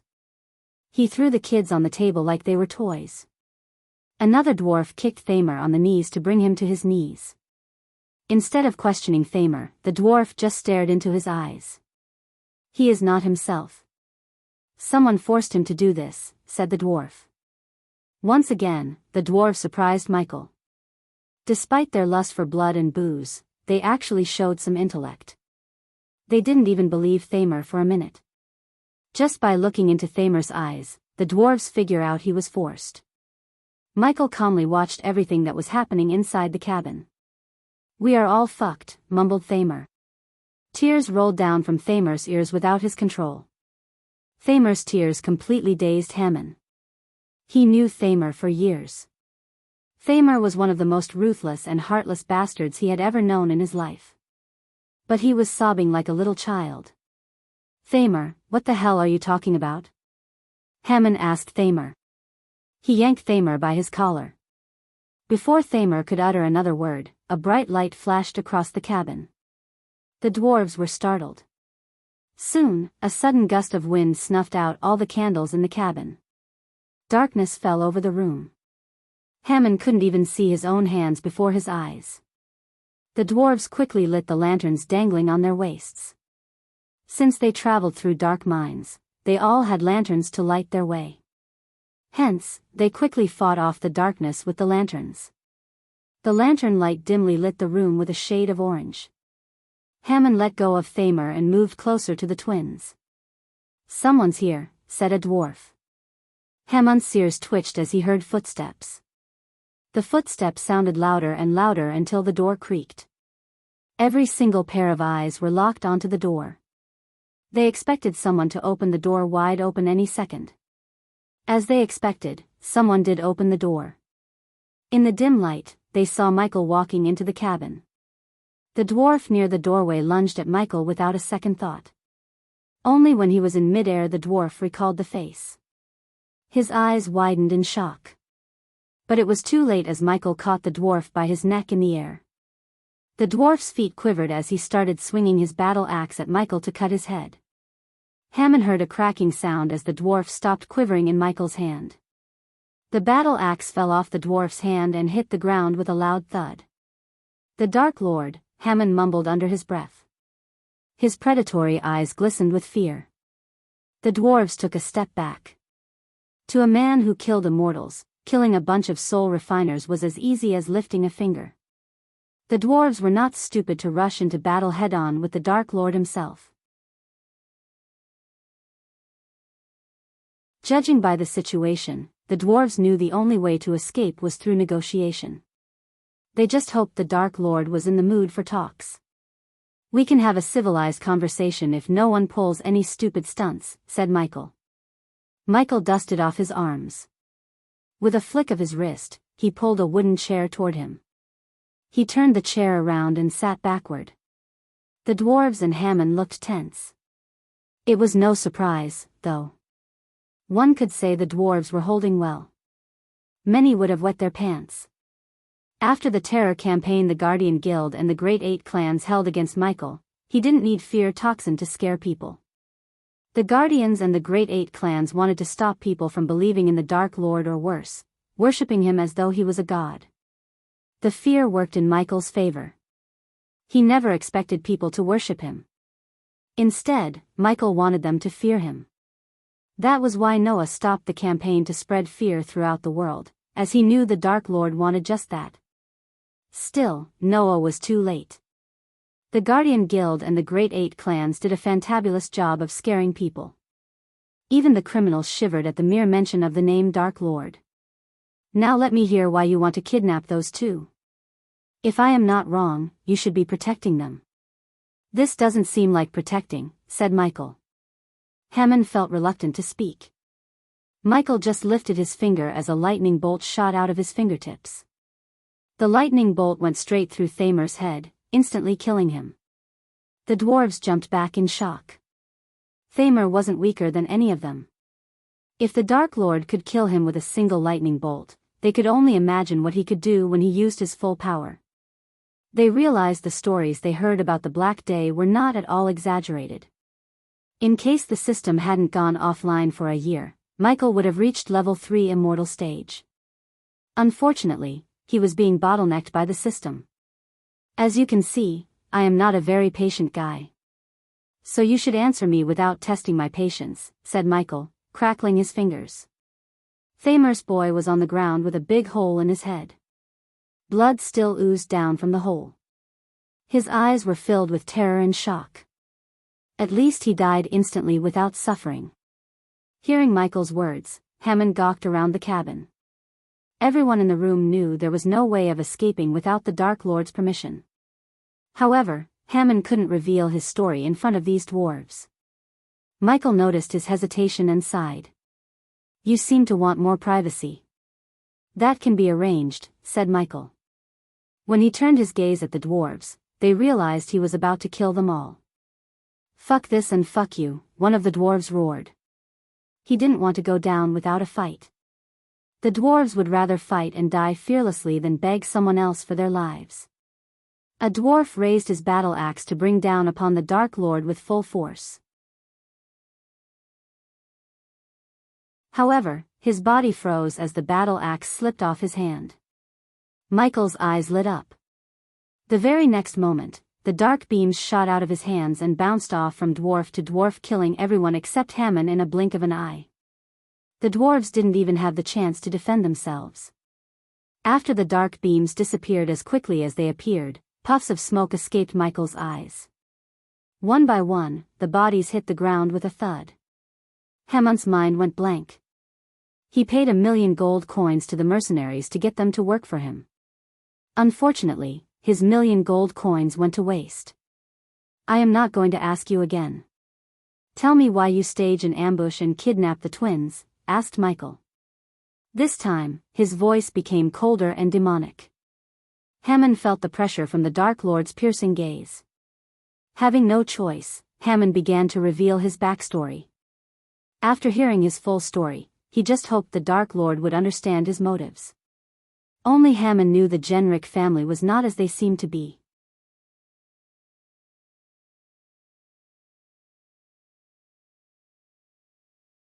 Chapter 761, The Elven Rune. Michael listened to Hammond's story in silence. The crickets and distant beasts accompanied them, along with creaking woods in the cabin. Heavy downpours accompanied Hammond's story. The droplets hit the roof, making a rhythmic noise that served as background music to Hammond's story. When Hammond finished his story, Michael felt pity for Hammond. According to Hammond, his family, once called Hamlets, protected the Great Elven Rune. The rune was passed from generation to generation. It was their sole duty to protect the Elven Rune. Apparently, there was a blessing hidden within the Elven Rune. The blessing gave whoever keeps the family healthy and prosperous. Therefore, Hamlets led a very good life in the Azer continent. Hamlet was only a child when his house leader brought his best friend 100 years ago to the Hamlet Manor. He trusted his best friend enough to reveal the existence of the Elven Rune. At that time, he did not know the Elven Rune kindled the fire of greed in his best friend's heart. A few days later, someone murdered the house head in his own manor and stole the Elven Rune. The Hamlet scoured the continent for the rune but did not find a single clue. Years passed without the Elven Rune. The disappearance of the Elven Rune turned into a curse. One by one, the Hamlets fell sick to a strange illness and gradually lost their former glory. Once a prominent family in the continent slowly lost everything until they ceased to exist. However, before the last Hamlet, Hammond's father died, he found that his best friend visited him on the day the house leader died. P1E's visit N0VE1B, in T. Hammond made his life's work to find the Elven Rune and exact revenge against those who stole the rune, resulting in his family's demise. Like vultures picking off flesh from a corpse, the rival families robbed everything the Hamlet family had. As the last and only Hamlet, Hammond was thrown into the streets. He described his hellish childhood in great detail, with tears gushing out of his eyes. Michael sympathized with Hammond because they both shared the same hellish childhood. Despite Hammond's hardships, his thirst for revenge kept him going. Finally, at his 15th age, Hammond finally met the man who came with his house head. Imagine his surprise when Hammond learned this man went from a lonely adventurer to the house head of the Enrich family, Tanatar Enrich. Although Hammond did not remember the name he used when he came to his home, he was pretty sure it wasn't Tanatar Genrich. Hammond might have been a little child, but he could never forget the man's face who was responsible for everything. Hammond followed Tanatar for a couple of years, waiting for an opportunity to gain his trust and enter his family as a Genrich. Eventually, Hammond received a chance to save Tanatar's wife from a bunch of bandits. Since Tanatar loved his wife so much, Tanatar felt so great to the point where he accepted the orphan Hammond into his family. Hammond slowly worked his way up, slowly gaining everyone's trust. It took Hammond 100 years to reach the point where he is now. Michael admired Hammond's resilience. All these years, he lived with the people who were responsible for his family's destruction. Even he couldn't have lived with Victoria and her family for a year, let alone 100 years. Michael began to have second thoughts about killing Hammond. Not only because Michael sympathized with Hammond but also because he said he had the plan to retrieve the Elven rune. According to Hammond, the Elven rune would recognize his bloodline. He was confident he could disable the runes and arrays in the vault to get to the rune. Michael wondered how he could use the Elven rune to disable the arrays and defense runes. But he saw absolute confidence in Hammond's eyes. Since Michael didn't have the system's help, he had to rely completely on his instincts. And his instincts told him to go along with Hammond's plan. So tell me, Hammond. What's more important to you? Your thirst for revenge against the Genrich family or the Elven rune? You can't have both. Choose one, said Michael. Hammond's thoughts faded as images of his daily life flashed across his eyes. Michael let Hammond think in silence. On the one hand, Hammond had the Elven rune, his family's heritage. On the other hand, he had Tanatar and his family, who stole the rune, resulting in his suffering. Without the Hamlet family, there was no need for the Elven rune.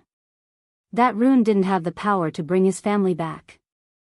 However, killing Tanatar and destroying his family would certainly avenge his family and bring him peace. Hence, Hammond chose revenge against the Genrich family instead of the Elven rune. As far as Hammond was concerned, the Dark Lord could take the rune. I want the Genrich family dead, Hammond growled. Except the kids. Be honest, do you really plan to kill the children? Asked Michael. Hammond hesitated to answer Michael because he wasn't a child killer. Subconsciously Hammond was attached to the twins and the other children. His anger was pointed toward Tanatar, not the innocent children and others. Hammond was not a killer like Michael. He killed everyone in Victoria's family except the children because she sent them away before the war. The last time Michael heard, Noah had created an orphanage for children on every continent. As much as Michael hated Noah for being a righteous prick, he admired Noah for his leadership and initiatives, such as the orphanages. He was really taking the Guardian Guild on a better path. Pity their end goal was to fight Michael, which would result in only death. Your hesitation is the answer, Hammond. You can have your revenge. I am not going to kill you but, Michael rose from the chair. I will take the Elven rune, said Michael. Michael waved his hands before his face. To Hammond's shock, his face transformed, resembling Elmer. Elmer. Hammond mumbled. For a moment, Hammond thought the Dark Lord had taken Elmer's face. However, he slowly connected the dots to realize the Dark Lord was Elmer. With another wave of his hand, Michael changed his face to look like another elf. Elmer is dead, said Michael.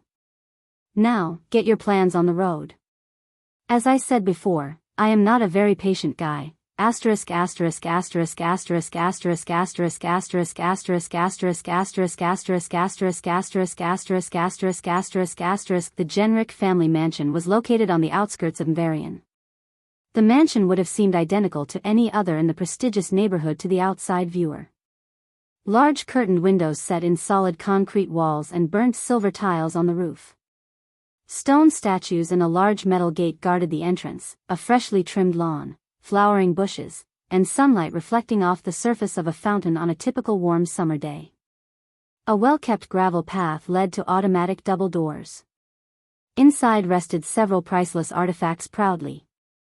In one of the many numerous rooms, the house leader Tanatar Genrich scoured through heaps of scrolls on his wooden table. Wooden boxes were stacked high against the ceiling, and the content of the few that had been unpacked was dispersed throughout the room. The heavy dusty air dimmed the area.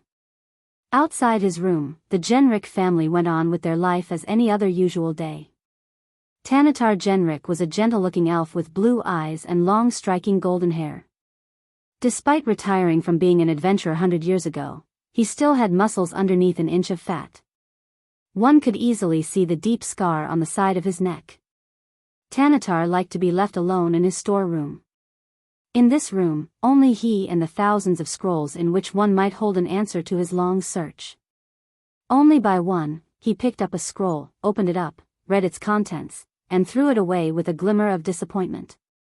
As he repeated this cycle, he heard heavy boot steps outside the room. "My lord," someone knocked on the door. Tanatar sensed an urgency and panic in the rough voice. His eyes glimmered with fury. He hated being disturbed in this room. "My lord, you must see this.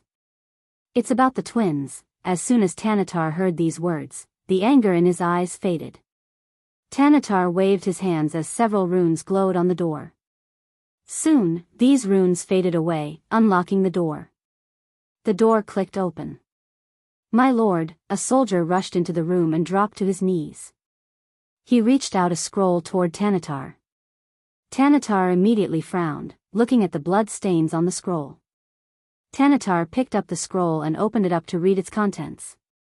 While reading the scroll, Tanatar's body trembled. He collapsed onto the chair behind him.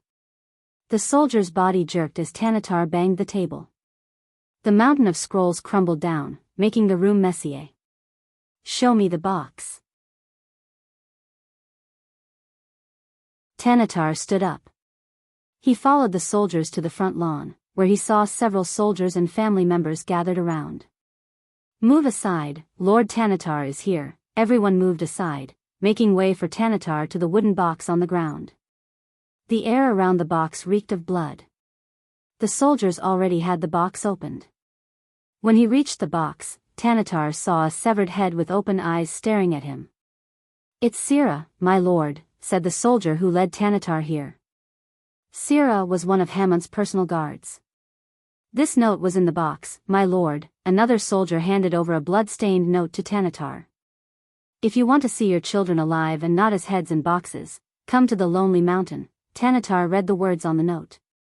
His voice trembled. He started to realize his kids were kidnapped slowly. Just the blood on the note alone shook Tanatar to the core. At that moment, he couldn't think as a veteran adventurer or a leader but as a father. He failed to keep his stoic wall around him. Thinking about his children in danger made the wall crumble down. For a few moments, his mind went blank. "My lord, what does the note say?" a soldier asked with worry. The soldier's words pulled Tanatar out of his dazed state. "Gather our men, we are going to the Lonely Mountain." Tanatar barked his order at his men. "Lord Tanatar, what happened? What's the meaning of all this?" one of his core family members asked Tanatar. "Voron and Eva." Tanatar's words didn't come out through the lump in his throat. "What happened to them?" the elves panicked. "They were kidnapped." Tanatar barely finished his words, shaking everyone to their core. While Tanatar and the others were gathered at the front lawn, Hamon entered the mansion via a secret path only known to the elders. Michael accompanied Hamon as one of his personal guards. Michael followed Hamon behind a dimly lit underground passage. "The vault is just around the corner," said Hamon.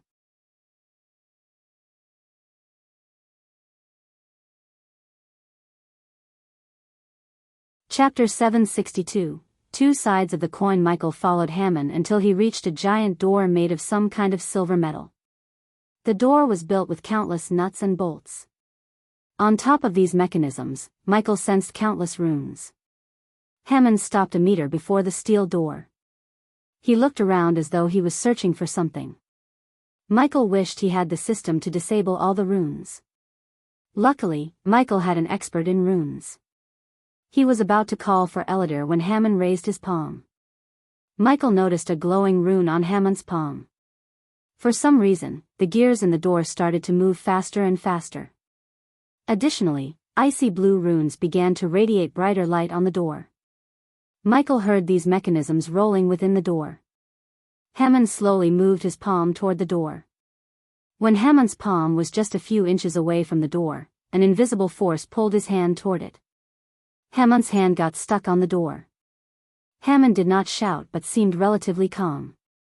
The door did not freak him out as much as the Dark Lord beside him did. Hammond and Michael waited for the door to open. However, Messiahel was pretty surprised and, to be honest, startled. It seemed to him like Hammond had a way of opening the vault all this time, yet he waited for no reason. "You can open the vault door?" asked Michael. He wanted to confirm Hammond's stupidity. "Yes," Hammond nodded. Michael couldn't keep his hands from slapping the back of Hammond's head. Hammond was pretty startled but kept his hand on the door. "You had a way to open the vault door all this time, and you decided not to take the elven rune and kill Tanatar until now?" asked Michael. "It's not my fault he and his wife couldn't have a child for almost 80 years, give or take," Hammond shrugged. To Hammond's surprise, Michael chuckled. "So you were waiting for them to have children as much as them?" "It's funny, but I do admire your patience," Michael smiled. When Hammond saw the smile on the Dark Lord's face, he was truly surprised.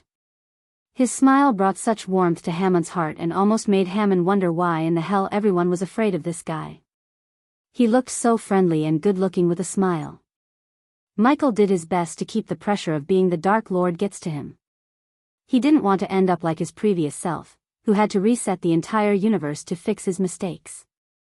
A few minutes later, the gears finally stopped as Michael noticed the runes fading away. Michael did not care about how Hammond managed to disable the runes and the mechanisms. All he cared about was the elven rune within the vault. The vault door creaked. It slowly slid open, revealing a room surrounded by 4 marble walls. The vault was a meter thick. It would weigh at least a ton. Michael realized why no one opted for breaking the vault door using explosives. It would take a nuclear warhead to destroy this one.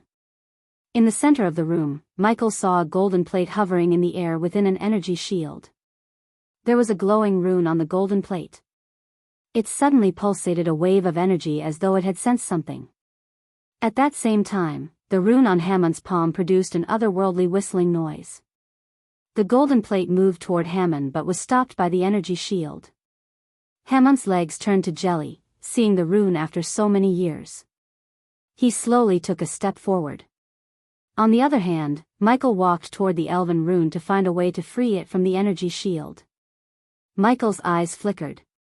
He activated the X-ray vision to locate the source that was powering the energy shield. Michael noticed a purple heat wave running from the ground below the golden plate into the wall on the other side. Michael made his way to the wall and ran his fingers through the wall. He knocked on the wall for a moment to gauge how thick these walls were. The dark flames coiled around Michael's fist. He was about to punch the wall when he sensed several beings on their way to the vault. Michael slowly turned around to welcome the party while Hammond walked toward the rune in slow motion. "Hammond." Suddenly, a dominant voice echoed through the empty vault. The voice snapped Hammond out of his daze. His body became rigid. Hammond slowly turned around. Hammond's mind went blank when he saw Tanatar and his royal guards at the vault doorway. Michael wondered what made Tanatar ignore his children and return to the vault until he saw a glow on his hand. If Michael had to guess, he would say Tanatar had another rune on his hand. In a blink of an eye, Michael appeared behind Tanatar. The soldiers were caught off guard by his speed. Before they could react, Michael shut the vault door, trapping Tanatar alone in the vault with them. Normally, it would take spells and special arrays to shut the door closed because it was too damn heavy. But to Michael, this steel door was no different than a wooden door in a tavern. Even the half-immortals of the same level as him didn't possess such godly strength. His raw strength was another perk of being a god. Tanatar was startled. "My lord. Open this door. Lord Tanatar." The soldiers shouted from outside, yet only Michael could hear them. To Hammond and Tanatar, it was all silence. "What's the meaning of this, Hammond? And who is this?" Tanatar pointed at Michael, who returned to the place he was a second ago. "What the hell, are you not in the Lonely Mountain?" Hammond blabbered in shock. "Wait, how do you know?" Tanatar held his words as realization hit him. "What did you do?" Tanatar dashed at Hammond with uncontrollable rage. He grabbed Hammond by his collar and shook him. "Tell me you had nothing to do with my kids being taken away." Tanatar growled at Hammond. He didn't want to believe Hammond betrayed him. He had known Hammond for almost 70 years. Tanatar thought of Hammond as his own family. "Yes, I took them," Hammond roared, pushing Tanatar to the ground. Michael witnessed their feud without lifting a finger. The golden plate with the elven rune drew his attention the most. He felt familiar energy from the plate, which seemed strange to Michael. It would have been easy to scan the plate with the system if it didn't go offline. Since it wasn't the case, Michael had to rely on himself. It almost felt like there was something powerful hiding within the golden plate. When Michael focused on it, he heard a low-pitched roar coming from the plate. This roar was filled with rage, like a wounded beast was trapped within. "How do I feel when you took everything from me?" Hammond lunged at Tanatar before he could get to his feet. Hammond got on top of Tanatar and punched him in the face. Tanatar grabbed Hammond's neck and rolled over, turning the tables on Hammond. But Tanatar did not punch Hammond. He was more shocked and stunned than he was furious. "I treated you like my family. You killed my entire family." Once again, Hammond roared.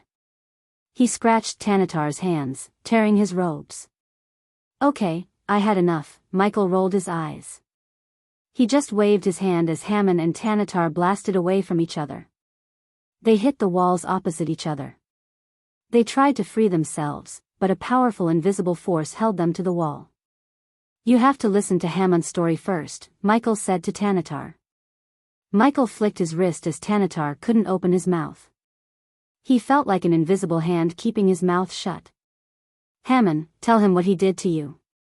Get everything off of your chest." Michael turned his gaze to Hammond. It didn't take Hammond long to spew the same story he told Michael. Only this time, his tone was filled with more rage and murderous intent. While recalling his story for the second time, blood trickled down from Hammond's nose. Tanatar's eyes widened and filled with shock. When Hammond finished his story, Michael noticed Tanatar's eyes watering up. Michael was surprised. Tanatar's eyes didn't look like a killer's. Michael had seen enough killers to know Tanatar may be innocent. Michael now wanted to hear Tanatar's side of the story. Hence, he shut Hammond's mouth and let Tanatar speak. "I didn't kill Erdan." Tanatar's voice stuttered. "He was my best friend." Tears gushed out of Tanatar's eyes. Hammond roared, but no words came out of his mouth.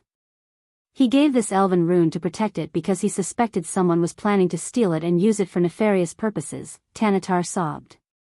"Now that's a twist." Msaihel's brows arched up. "I'd rather die than murder my best friend. If Erdan wanted my life, I would have given it to him gladly," said Tanatar. Michael took a deep breath. He looked at Hammond. "Seems like you want to know his side of the story." To be honest, Michael wanted to know Tanatar's part of the story more than Hammond wanted.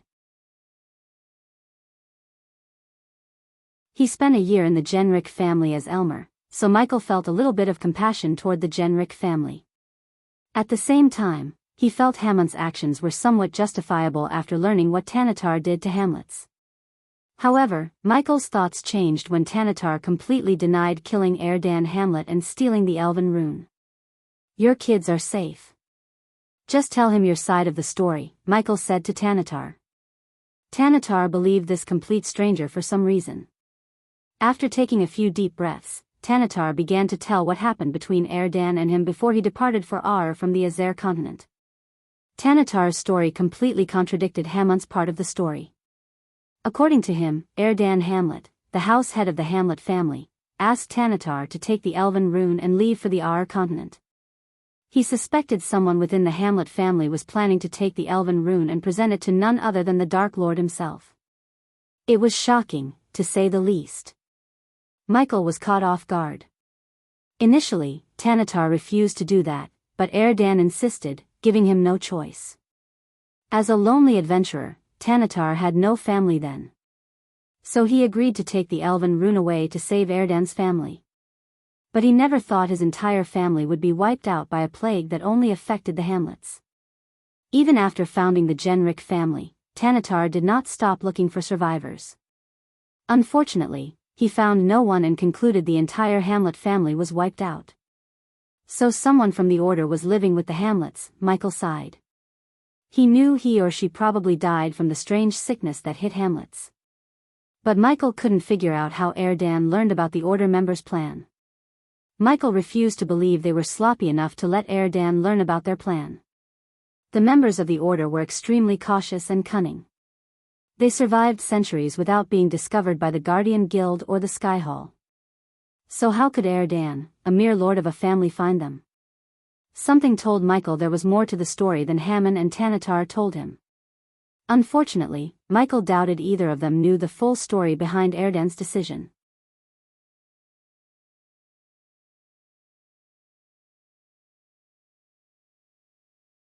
Chapter 763, A God's Judgment. Happy New Year, my dear readers. As my tiny gift to you all, I will mass release 5 chapters on January 5, 2023. May you receive all the blessings from the god. Tanatar and Hammond were both in shock after hearing each other's story. Either of them couldn't believe what the other had gone through over the years. Michael believed Tanatar's story as much as he believed Hammond's. While they were silent, staring at each other, Michael punched the wall. The entire wall trembled as dust and pieces of ceiling crumbled down. Tanatar yelled at Michael, but he ignored the elf and continued to punch the wall. The wall was at least 2 or 3 meters in width. Usually, it would take special equipment and runes to penetrate the wall. But to Michael, his fist was more than enough. The vault continued to tremble as dust crumbled down from above. Stop! Tanatar shouted at Michael. As someone who built the walls, Tanatar knew why Michael was punching the wall in that certain place. After punching a hole in the wall, Michael noticed a blue rune glowing within the wall. Michael opened his palm as a stream of dark flames shot to the rune. Under the scorching heat of the dark flame, the rune faded away. As the rune disappeared, the shield around the elven rune flickered. It lost a bit of its glow. Michael scanned the room for more runes. He counted 3 more. Hammond, who the hell is that? You have to tell him to stop, Tanatar yelled at Hammond.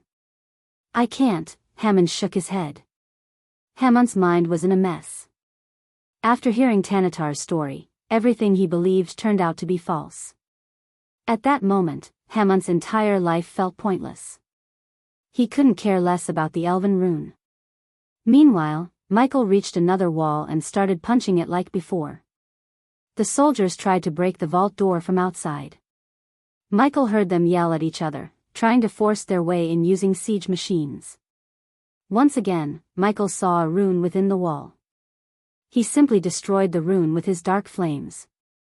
The shield flickered as it shone dimmer and dimmer. Tanatar struggled against the invisible force binding him to the wall. But no matter how hard he tried, he couldn't escape. He even tried to cast a spell, only to fail. The force prevented him from completing his spell.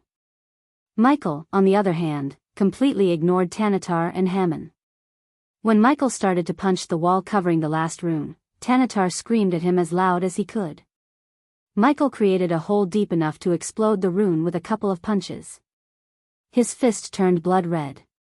Punching still hurt his fist despite covering his fist with the dark flames.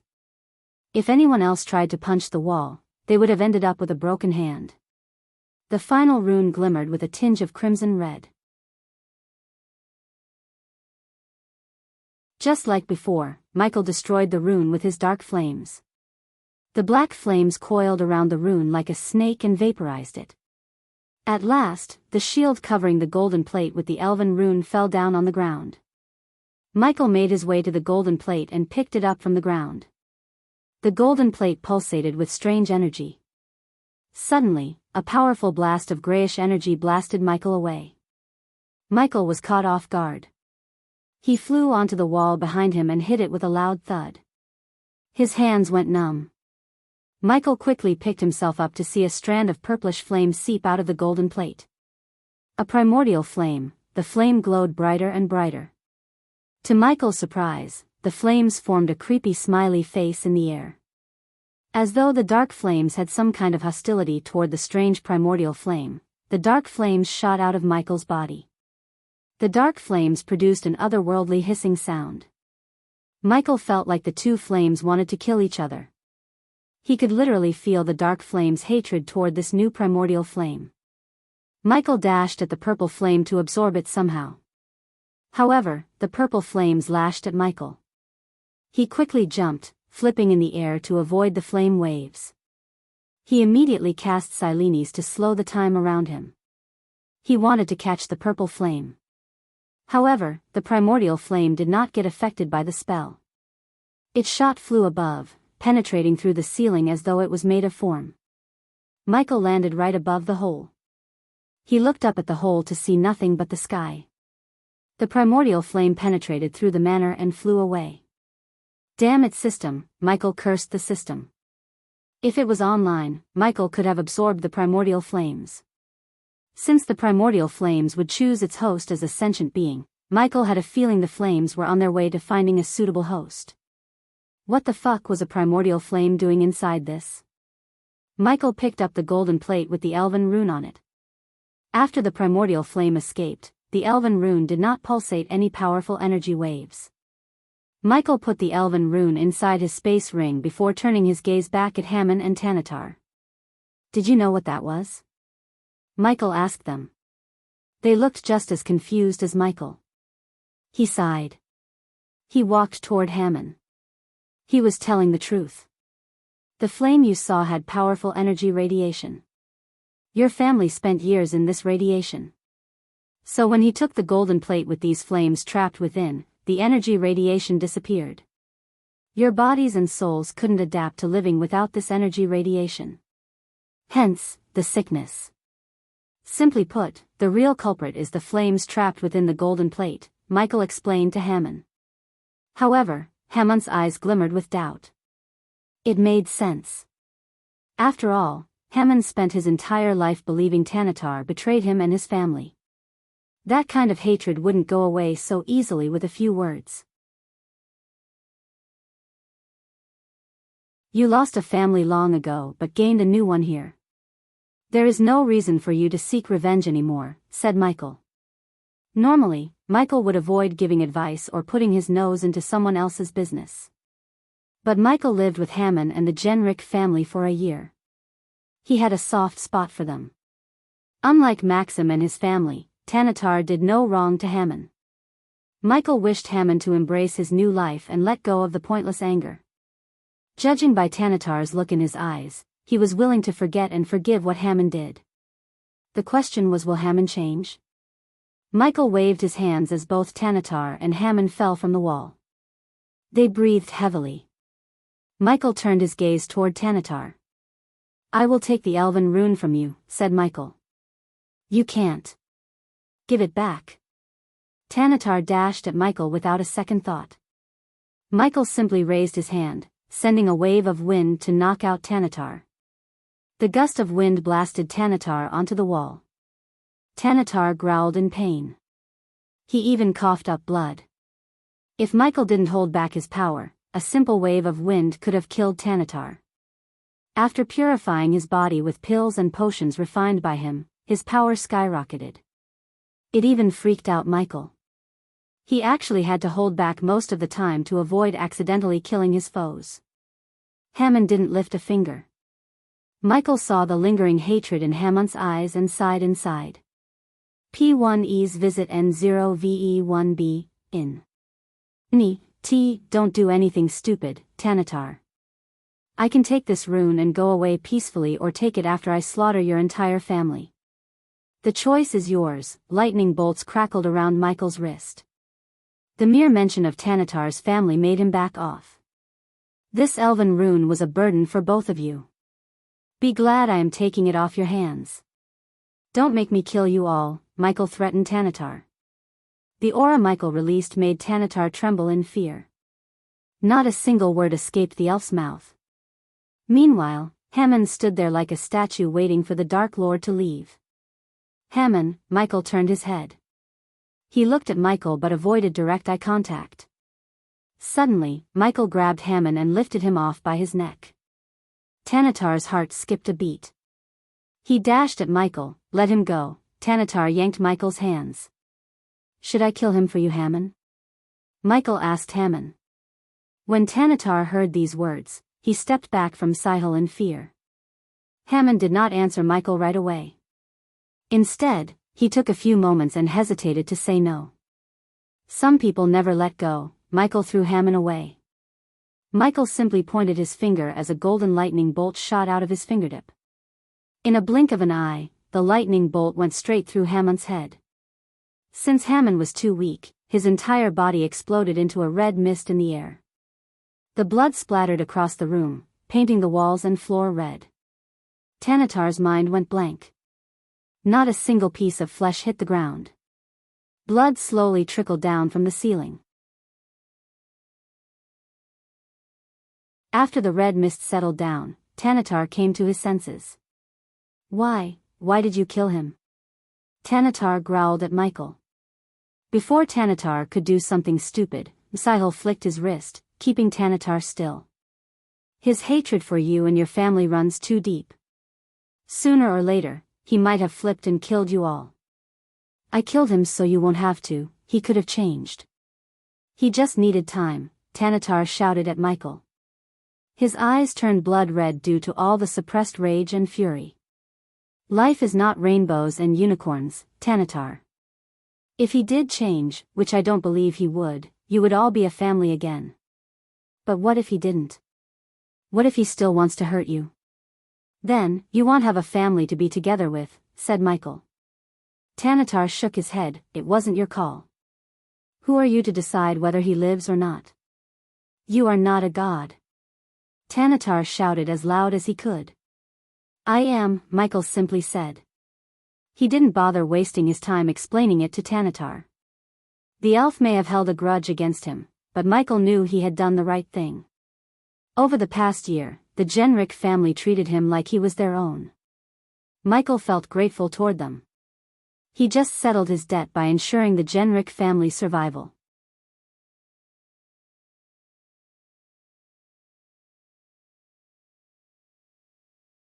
Chapter 764, Hell Flames. You have a lot to learn and improve if you are going to match him, baby girl, said Adelia. Gaia breathed heavily several meters before Adelia. The training ground behind the castle had several cracks in the ground. The mother and daughter duo barely held back in a mock battle between the two.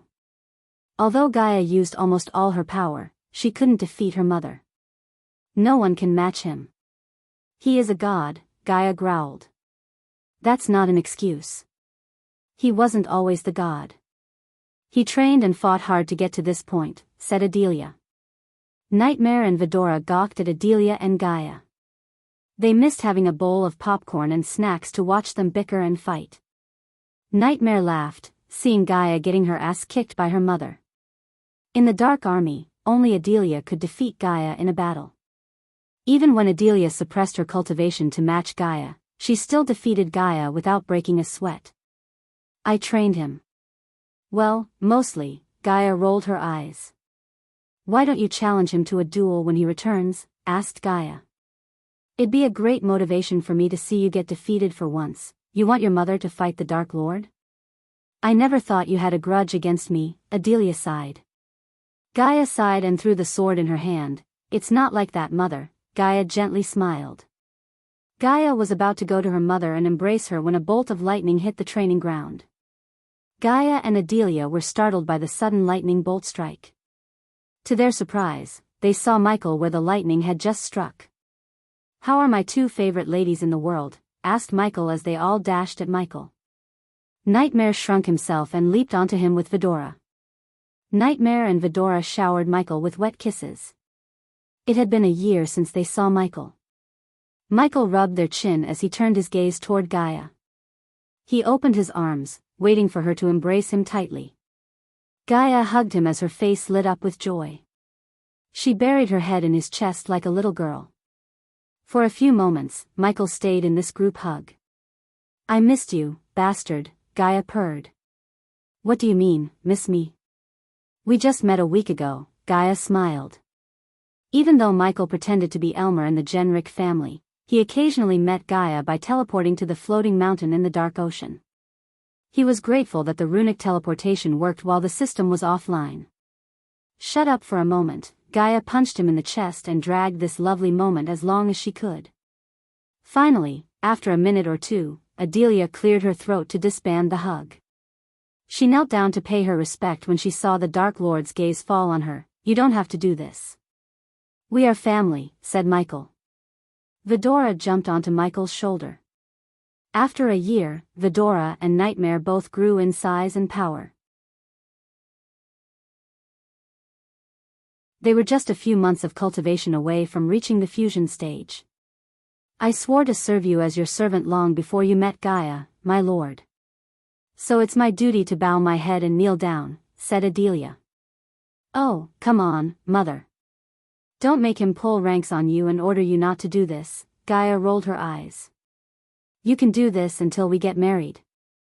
After that, you'll officially become my mother-in-law, and then, you have to stop all this. Are you ordering me, my lord?" Adelia asked with a playful look. "Not yet," Michael smiled. Finally, Adelia rose to her feet as Michael let go of Gaia. Nightmare jumped onto Michael's other shoulder and swapped his tail around Michael's neck. Michael looked around the floating mountain and saw the castle construction work in the distance. The waterfall behind the construction site proudly flowed from atop the sword-shaped mountain peak. He noticed the vampires patrolling the floating mountain as Saber instructed them. Thanks to Mugashuku, the dark ocean became a perfect safe haven for Michael. Looking at the dark storm clouds above him and the continuous lightning storm, Michael wondered if he had lived in the place before he reset the universe. This place was simply perfect. The only drawback was transporting construction materials to the island by ships. At the moment, they had portals to let people go in and out of the mountain. However, these portals failed to transport goods and materials. He needed the system's help to find a solution to this problem. He slowly walked toward the construction site with Adelia and Gaia by his side. "Did you get the elven rune?" asked Gaia. "Yes," said Michael. Gaia felt a strange concern in his voice. "Something happened?" Michael nodded. "I found the elven rune, but I also found a primordial flame." Everyone was surprised by Michael's words. "Did you absorb it?" asked Iag, only to see Michael shake his head. "It escaped," said Michael. "Wait, you have the dark flames. Rowena has the cold flames. I saw Noah use heavenly flames. That makes 3 primordial flames. It's safe to assume there is a light flame since you have the dark flames. This means the primordial flame that escaped your grasp must be the hell flames," said Gaia. Michael shared the same thoughts too. But one question kept nagging Michael's brain regarding the primordial flames. If Noah has the heavenly flames, who has the light flame? Has it found a host yet? If Noah is the god of light, the light flames will choose Noah. "That's not always the case, my lord," Adelia interjected. "What do you mean?" Iag turned her gaze toward Adelia. "Let's just say someone has found the light flames before Noah and you were born, then the light flames have to choose a host. One of 3 things must have happened. 1. No one has found the light flames yet, and they are still trapped somewhere. 2nd, Noah possesses both heavenly flames and the light flames. 3rd, someone else has absorbed the light flames." Michael listened to Adelia in silence. After spending time with Adelia, Michael learned where Gaia got her intelligence from. Adelia had both the brains and power.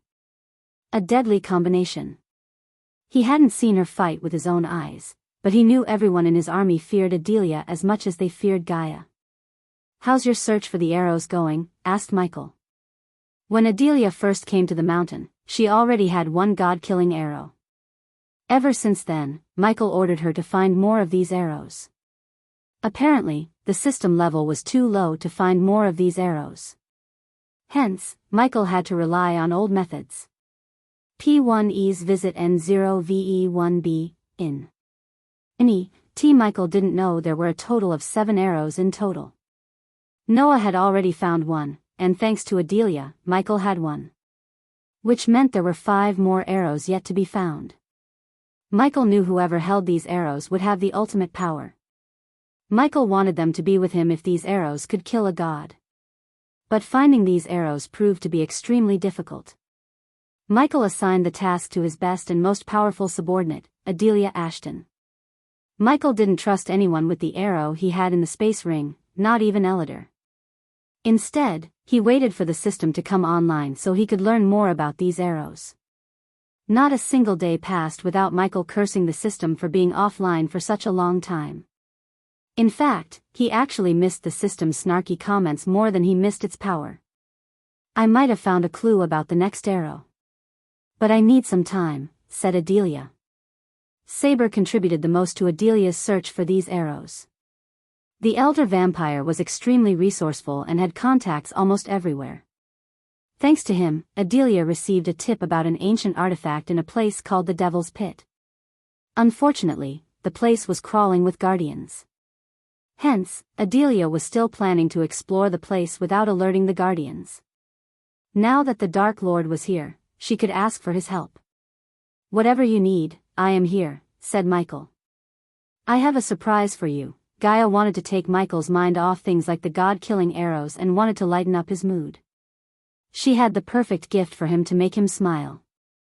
Lead the way, Michael let Gaia lead the way to the castle.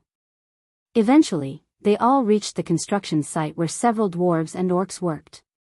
When they saw Michael, they quickly bowed. Their eyes glimmered with fear and respect. According to Gaia, the castle would take at least 2 more years to finish. Fortunately, they prioritized a few rooms, such as Ellider's workshop, storeroom, Michael's room, and Nightmare's room, where Vidroa stayed. Of course, these rooms were temporary until the dwarves could finish the castle. Michael bought the castle plan for 3 million badass points. This was one of his most expensive purchases to date. However, it was not a complete plan. The system offered him plans and blueprints for various defense systems he could build upon the castle. By the time Michael completely finishes the castle, it will be the strongest stronghold in the world. To be honest, Michael couldn't wait to see his castle in its complete form. He spared no expense to get the best materials and runes in the construction. He kidnapped the best dwarven engineers and builders to build his castle. At first, these dwarves refused to work for the Dark Lord, but after some persuasion and a handsome wage, they finally agreed. It was the carrot. The stick was their families. If they refused to work for Michael, Gaia would have kidnapped their families and used them to force the dwarves. Fortunately, the dwarves picked the easy way. They entered the castle through a hole in the ground since these rooms were built underground. The pathways were dimly lit with torches. Michael noticed holes in the ceiling for the chandeliers.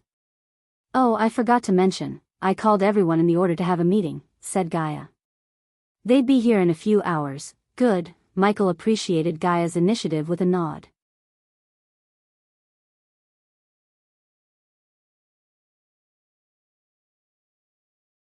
Chapter 765. Sudden argument. Michael followed Gaia behind to enter his room. His room only had a work table for Michael to build new gadgets, a queen-sized bed for Gaia and him, and a sofa set facing the fireplace. But at that moment, something was there, covered in red cloth.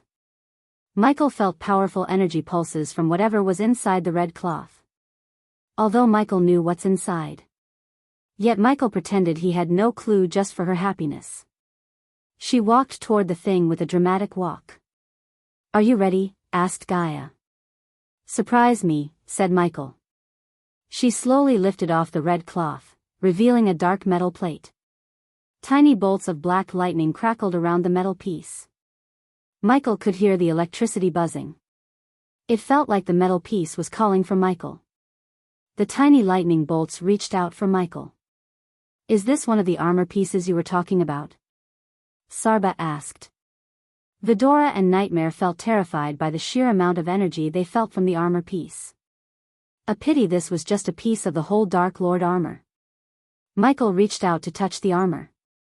To his shock, the armor electrocuted Michael. Ouch! Michael quickly moved his hand away from the armor. His hand went numb. What happened? Gaia was shocked. She didn't expect the armor to shock him, literally. Don't let anyone touch it, said Michael. Judging by the bolt of energy that went into his body, he could tell it had enough power to kill even a soul refiner. Michael noticed dimly glowing runes hidden in the dark armor. The armor looked tattered and contained several cracks, scratches, and cuts. It was obvious this armor had seen hundreds of battles. Michael didn't dare to try to touch the armor yet again. Weird, Gaia rubbed her chin. I thought you can touch the armor since it belongs to you. Maybe we have to find every piece and make it whole again, Adelia shared her thoughts. Once again, Michael missed the damn system. If it was online, he could have easily scanned the armor piece and found out what was wrong with it. One thing is for sure. I cannot use it now, Michael sighed. How many pieces are there? Asked Sarba. 6 more pieces, said Nightmare. As they were staring at the armor, Azazel appeared behind Michael. My lord, you are back. Michael turned around to see Azazel bow his head deeply. Azazel was at the fusion stage level 6. Once Michael had reached the immortal stage, Azazel would be able to reach the half-immortal stage. Luckily, Azazel didn't have to go through heavenly tribulation. Michael didn't know why, but he knew it was something to do with Azazel's demon race. Glad to see me? Asked Michael as Azazel nodded. It's my blessing to see you, my lord, Michael chuckled. When did you become such a sweet talker? Are you in love or something? Azazel awkwardly smiled without knowing how to answer Michael. Speaking of love, where is Ricky? Gaia asked Azazel. He just returned, answered Azazel. Is he still stalking Olivia? Asked Michael. Gaia creased her brows. It's not stalking humans. He is in love with her, except she made her choice to leave him, said Michael. He may have accepted Olivia's decision not to follow him, but he was disappointed in her. He would be lying if he said otherwise. For the first time, Michael noticed the loyalty level go from 90+ to 60%. Ricky was the one who got affected the most by Olivia's decision. He almost felt pity for Ricky.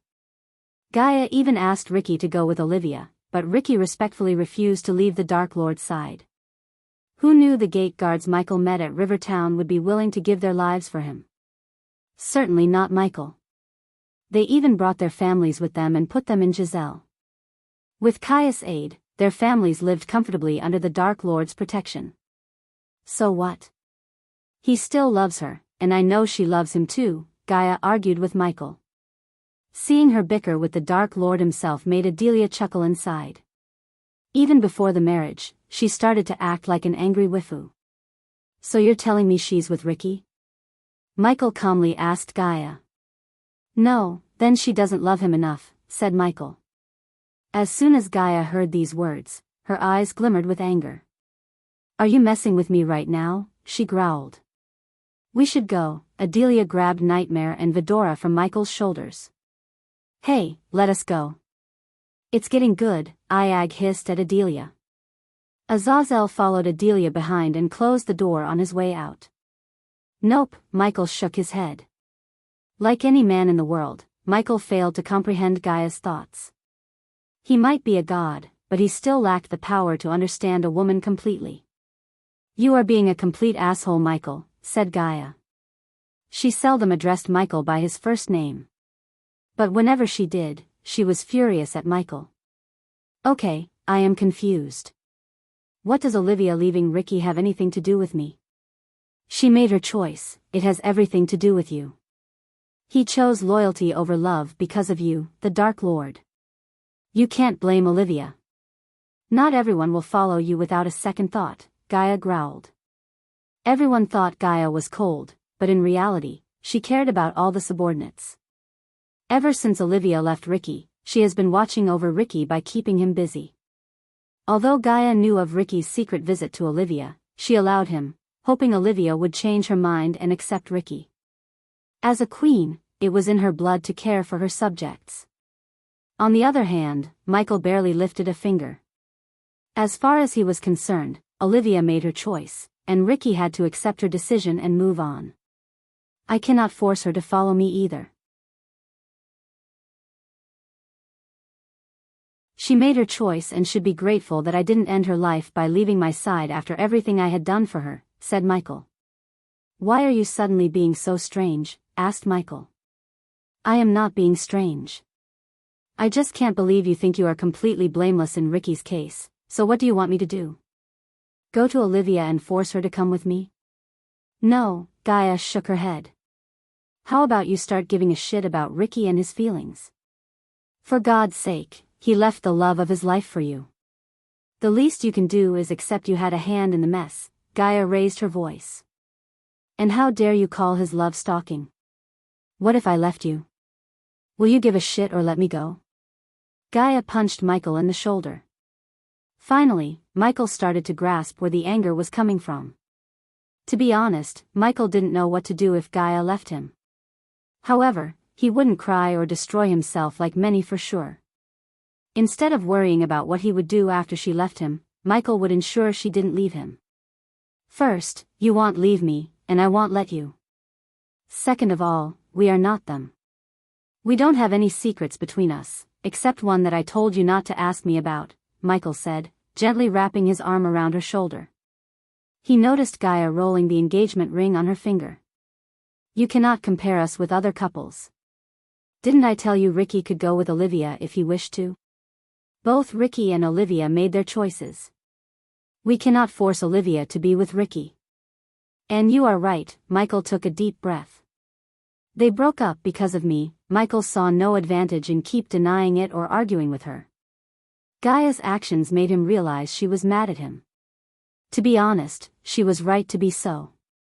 It was he who refused to marry her when she asked him to. He wanted to be stronger and grow his army before marrying her.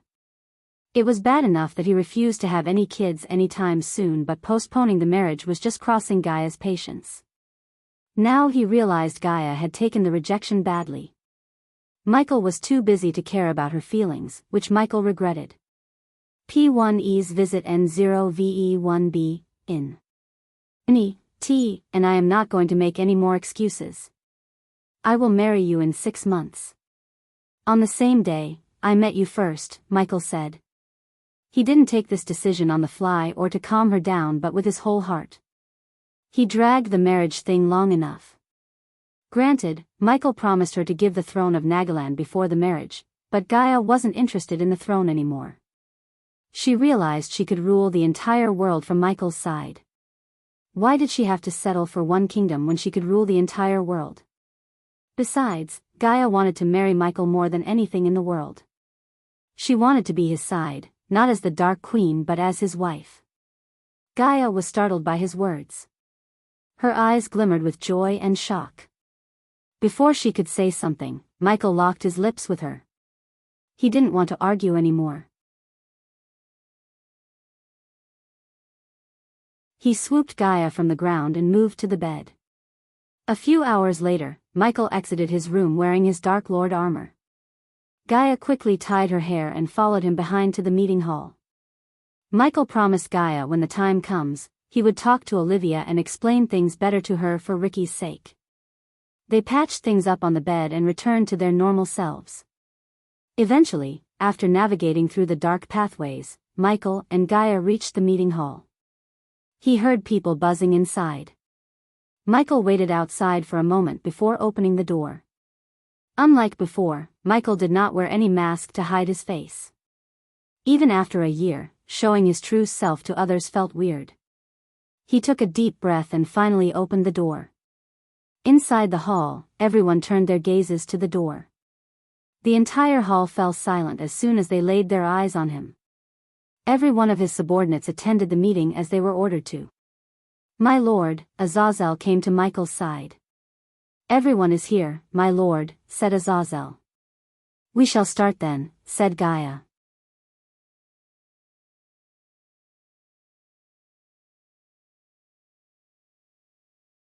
Chapter 766, each with their own problem. When everyone inside the hall saw Michael, they became silent. They quickly dropped to their knees to show their respect. Sadie's eyes glistened with shock.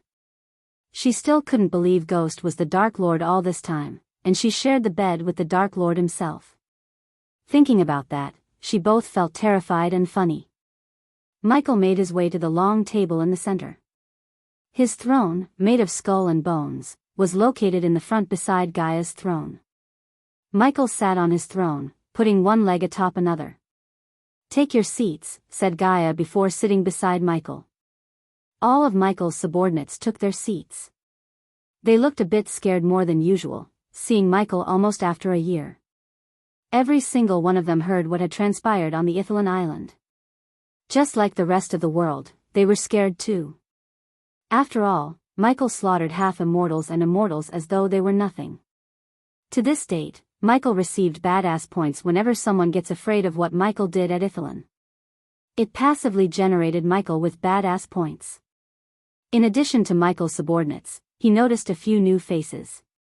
These new faces were the ministers working for Michael's subordinates. Among these, some familiar faces stared at Michael with shock and awe. For now, Michael ignored them. We will initiate the new members into the order after this meeting, said Gaia. How is everyone doing? Michael asked his subordinates. Very well, good, fine, thanks to you, Dark Lord, his subordinates answered him with respect. I am glad to hear that. I was gone for a year, so I want to hear what you did in that time. Michael glanced over at his subordinates. Let's start with you, Tiberius, King of War. Michael turned his gaze toward Tiberius. Physically, Tiberius looked healthy, glowing, and with more muscles. He wore fancy robes suitable for a king rather than a warrior. The cultivation device made by Michael and Elidor glimmered around his wrist. The device resembled a silver wristwatch with something glowing in the center. It was built with intricate parts and runes that turned arch-energy crystals into pure energy and helped Michael's subordinates cultivate even within the void line. This device was the most precious and powerful thing an order member could have. Only those who swore their loyalty directly to Michael received this device. Each device was equipped with a self-destruction rune. In case someone else got their hands on the device, it would explode into pieces, leaving nothing behind. Because of the cosmic energy coursing through his veins and the device around his wrist, Tiberius managed to reach the fusion stage level 5. Michael was happy with Tiberius' cultivation progress. In fact, no one disappointed him. Tiberius took a deep breath. I've been building an army as I was ordered. Freeland is growing faster than I initially expected. Since we haven't faced a war, our army lacks real battle experience, said Tiberius. Although they had a large army, most soldiers in the army didn't fight in a real battle. Without fighting a real battle, they would still be novices when it comes to war. Unfortunately, no one had the guts to wage war against the Freeland ruled by Tiberius. The biggest reason was Giselle's rapid growth in power. Gaia's leadership and the resources Giselle received from the order made Giselle stronger than any other kingdom ruled by a senate. On top of that, Maven became a part of Giselle, making Giselle the biggest kingdom in the southern continent. Among the 7 kingdoms in the southern continent, Maven and Giselle became one. As a result, 7 kingdoms became 6 kingdoms. With King of the Night, Saber's help, we managed to broker peace between Pririd and Myril. So we didn't need to send out troops to fight Pririd, said Tiberius. General Quintus worked for Fabia, who was working for Saber, so General Quintus became Michael's subordinate without him knowing. Gaia talked about initiating Quintus into the order as he was a fierce warrior and could be a valuable asset to them. However, Michael needed time to assess everyone's opinion of Quintus. He invaded Aria's homeland and turned them into slaves. Plus, he killed Heinberg, which gained Tiberius' wrath. Therefore, they might not be so welcoming to Quintus. In fact, Michael wouldn't be surprised if Aria or Tiberius wanted Quintus dead. At that time, Michael would have to end Quintus' life not to piss his subordinates off, especially Arya, whose life was turned upside down because of him. As for Kivin, Zoril and Nettis, if you don't know about these kingdoms are called Trident of the Southern Continent, ruled by kings instead of senates, Gaia explained to the newcomers. Continue, said Gaia as Tiberius went on. They don't meddle with the Senate-ruled kingdoms, if I may, Dark Lord. Sadie raised her hand. I heard the three kings had met each other in secret. Also, I've been hearing from my girls each kingdom is bolstering its military and defense, said Sadie. As the Queen of Whispers, she was tasked to learn what was happening in the world as much as she could using the Silvermoon girls. Sadie recruited girls and sent them to every single kingdom in the world, to learn rumors and information from the nobles. The Silvermoon girls were extremely efficient in gathering information and secrets from drunken nobles. Under their charm and beauty, the nobles opened up, and secrets flowed out of their mouths like a river. Do you know why they met? Asked Gaia. Not yet, Dark Queen. But I put my best girls to work. We will have something soon, said Sadie. As I was saying, they don't meddle with the Senate-ruled kingdoms. In other words, we do not have anyone to wage war on. An unused blade will eventually go blunt. So I'd like to request the undead to fight, Dark Lord. Tiberius made an unusual request to Michael. Michael thought about Tiberius' request for a few moments. He certainly couldn't go wage a war against a kingdom just to train his army.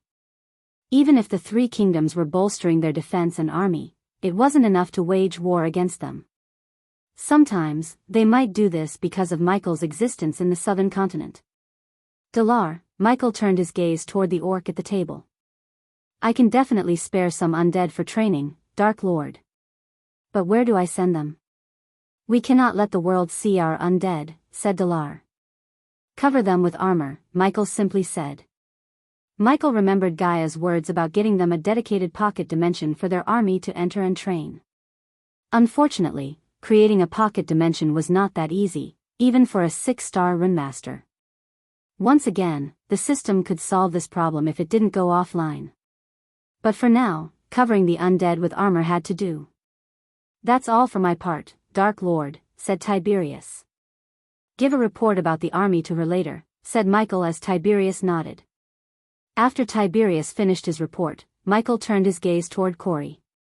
Unfortunately, we are not lucky as King of War, Corey sighed. Our ships are getting attacked often by the Guardians and some unknown ships. They use a hit-and-run tactic. Corey's eyes burned with frustration and anger. Unknown ships. Michael tilted his head. He wasn't surprised by the Guardian ships, unlike these unknown ships. One should fear the unknown the most, Michael recalled Spectre's words in his mind. I ordered my men to catch one and interrogate them, but those bastards killed themselves before my men could catch them. The poison they used didn't even spare their bodies. By the time my men reached them, there was nothing but ashes. Michael creased his brows hearing about these men. Next time you spot one of these ships, contact me immediately, said Michael. Yes, Dark Lord, Corey bowed. Is there something else? Gaia asked after seeing the troubled look on Corey's face. Sorry to be the bearer of problems, Dark Queen, Corey sighed. It's okay. We are here to find solutions to problems. Tell me what's bothering you, asked Gaia. We need a safer port for our ships. I've been thinking if we could anchor our ships in the dark ocean, it'd be better. At the moment, the lightning storm and the climate in the dark ocean made it impossible for a ship to sail to the floating mountain. Instead, all the ships Corey had been building were anchored on her island. The more ships she built, the more attention she drew from the Guardian Guild. Hence, Corey wanted a safer place for the ships to anchor. What could be a better place than the place where the Dark Lord is? So you want our help with the lightning storm? Asked Gaia as Corey nodded. Gaia turned her head to see Ghost's reaction.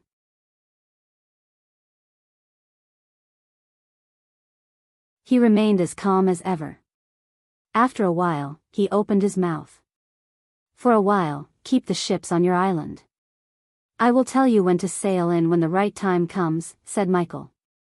Michael had been thinking about shifting his naval army to the Dark Ocean for a while. However, the Dark Ocean's weather stopped him from doing so. This was yet another problem that the system could solve. Although he was a god, he didn't have the power to control the weather as much as he liked to. The lightning storm and the weather made the floating mountain an impenetrable fortress. Disabling them would leave them vulnerable. Hence, Michael wanted to find a way for the ships to be immune to the lightning storm and the weather. Even Michael's Big Bertha was anchored at Corey's Island instead of the Dark Ocean. Ever since Michael went to the Genrick family, he didn't have enough time to equip Big Bertha with new weaponry. Now that Michael had acquired the Elven rune and the system's offline period would soon come to an end, he could finally give the ship what it truly deserves. Yes, Dark Lord, Corey bowed. Have you seen the Empress ships? Asked Michael. For some reason, Michael suddenly thought of the Elven Empress. No, Dark Lord, Corey shook her head. After Corey, Michael looked at a familiar face. He couldn't help smiling. How are you, Eve? Asked Michael.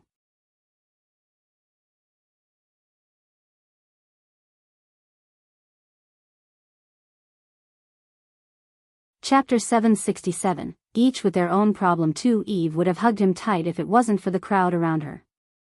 She couldn't care less about what the world was saying about Ghost. To her, he was the only one who helped her and her family when they needed help the most. He might be the Dark Lord to the world, but to her, he was her best friend. Michael's warm smile spoke more than words. Should I address you, the Dark Lord, as everyone else? Asked Eve. You know what, I will. After all, I decided to join your order. Michael knew better than to argue with her. To be honest, he was happy she made her decision to follow him. She chose him over her family and everyone she knew. That kind of friendship really warmed Michael's heart. I won't stop you then, Michael smiled. Many of the subordinates saw Michael smile for the first time. It was a pity Eve couldn't absorb the cosmic energy. Regardless, she reached the fusion stage with Michael's abundant supply of potions and pills. Don't let me stop your meeting. Carry on, said Eve as Michael nodded and turned his gaze to Gibson. After absorbing the cosmic energy, even Gibson was able to break through into the fusion stage. Dark Lord, Dark Queen, Gibson bowed toward Gaia and Michael, my fellow members of the Order. Gibson showed respect toward the other members with the bow. I've been hunting down the rogue pirate ships as you ordered me to. Since I was blessed with the title of King of the Skies, I received enough supplies to build our very first airship. It's far from complete, but the construction is going on full swing. If I may ask, Dark Lord, I'd like our own shipyard to build our airships, Gibson requested Michael. Gaia already mentioned to him Gibson was asking for a dedicated shipyard. Since they promised Gibson they would help him command an air force, Michael was obliged to build Gibson more airships. But to build them, they needed special shipyards instead of the shipyards used to build ships that sail on water. Luckily, the floating mountain came with an enormous amount of land. Michael could build an airship yard if he allocated enough gold coins to Gibson. Finish the first airship, and then you will have your own airship yard, said Michael. So have you come across any of these unknown ships that Corey mentioned? Asked Michael. Yes, Dark Lord. But the results were the same. Slippery bastards killed themselves and set fire to their ship before we could get to them. Michael rubbed his chin. Do the same as I told Corey. If you spot one, contact me ASAP, Gibson nodded. Michael then looked at Sadie as he wanted to hear how Sadie was doing. Sadie cleared her throat before speaking. With my fusion stage cultivation level, I am in the top 5 to become the next sect leader, Sadie proudly said. Who's on the selection board? Have any ideas? Asked Gaia. Sadie's eyes widened. Just the Dark Queen's look was enough for Sadie to know what she was planning. Sadie was speechless. But under the Dark Queen's piercing gaze, Sadie had no choice but to tell her the truth. Elders, sect leader, and an ancestor of the Silvermoon founder, said Sadie. This ancestor, how strong is he? Asked Gaia. Immortal, said Sadie. Michael thought about Sadie's selection for a few moments. Although Sadie was proving to be a valuable asset, she could help him more if she was to become the sect leader. "How confident are you to make the final cut?" asked Michael. Sadie hesitated for a moment, which told Michael she wasn't 100% confident. In other words, she needed his help. To Sadie's surprise, Gaia had a strange smile on her face. "Who is the most likely to become the next sect leader?" asked Gaia. Clara Galganic. "The Guardian Guild is backing her, then let us worry about making you the next sect leader," said Gaia. She had already formed a plan in her mind. These little things were beneath Michael's attention. Hence, he let Gaia or someone else take care of it. After Sadie, Michael decided to talk to Arya. While he was in the Enrich family, Gaia recruited rogue cultivators, adventurers, and some soldiers who deserted and turned them into fledgling assassins. Under Gaia's training and Michael's guidance, they became deadly assassins in no time. However, they still had a long way to go.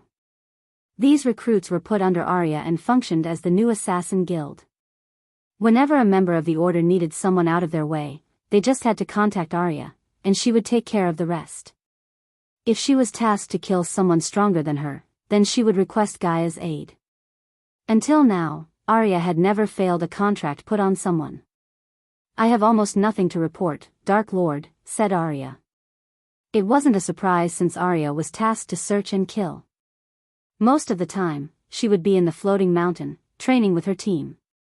Michael simply nodded.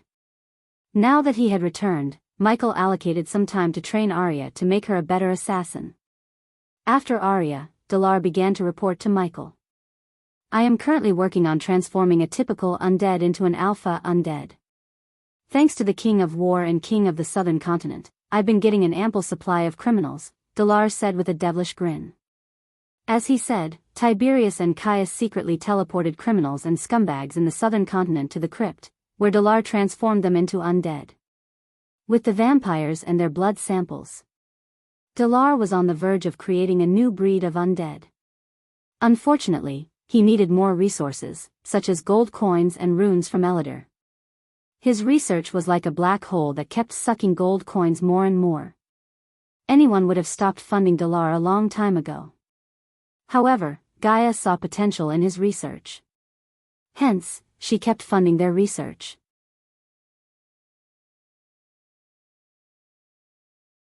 "Dark Lord, we need space for our undead army. The forest is running out of space. Let me guess, you want your own pocket dimension," Michael chuckled. "I will certainly appreciate it, Dark Lord," Dalar scratched the back of his head. "I bet you will," said Gaia. After Dalar, Michael continued talking to each subordinate of his.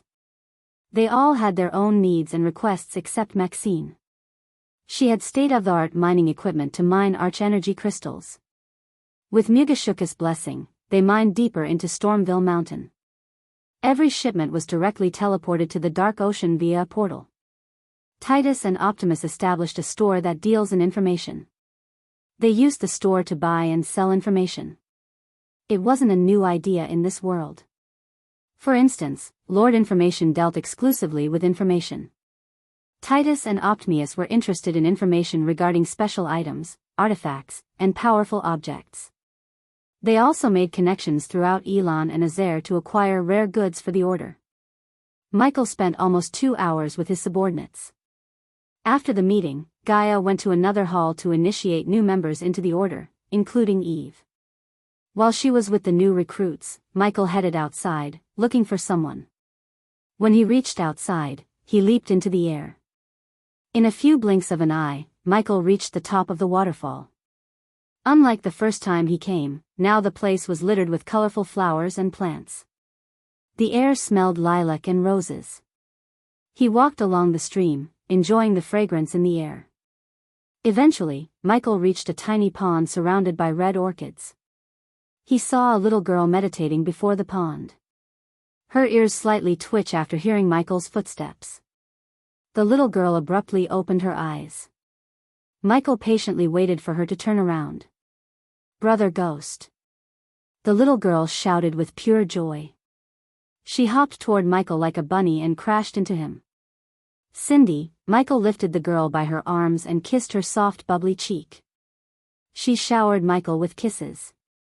Despite what everyone said about Ghost, Raylene took Cindy and her brother Rummy and arrived at the floating mountain with Ricky and Daniel. Raylene knew better than many how kind-hearted Ghost was. Even if he was evil, she would wholeheartedly follow him to hell. Ever since then, Raylene had been living on the floating mountain with Cindy. She served Michael as the castle chef. With the abundance of resources and Gaia's guidance, Cindy had reached core formation stage level 6. Where have you been? People said so many bad things about you, Brother Ghost, Cindy purred, resting her head on his shoulder. Did you believe any of it? Asked Michael. Nope. I know my brother, every coin has two sides, Cindy. They do not know why I did what I did, said Michael. Cindy was not a little girl anymore. She was growing up, and Michael wanted her to face reality rather than live in ignorance. I know, Cindy pecked him on the cheek. Michael carried Cindy on his shoulder and strolled around the mini garden. Spending time with Cindy was a breath of fresh air after the intense meeting with the Order. Since Cindy had reached the core formation stage, he taught her how to fly. They flew across the skies until Michael was called to the castle by Adelia. They thought they were going to surprise Michael with a feast. But he could smell Raylene's cooking from a mile away. Still, Michael pretended to be surprised for the sake of Gaia and Raylene. You're tuning into the Dreamy Love Stories YouTube channel. Don't forget to subscribe and join us on this journey to catch the most captivating stories.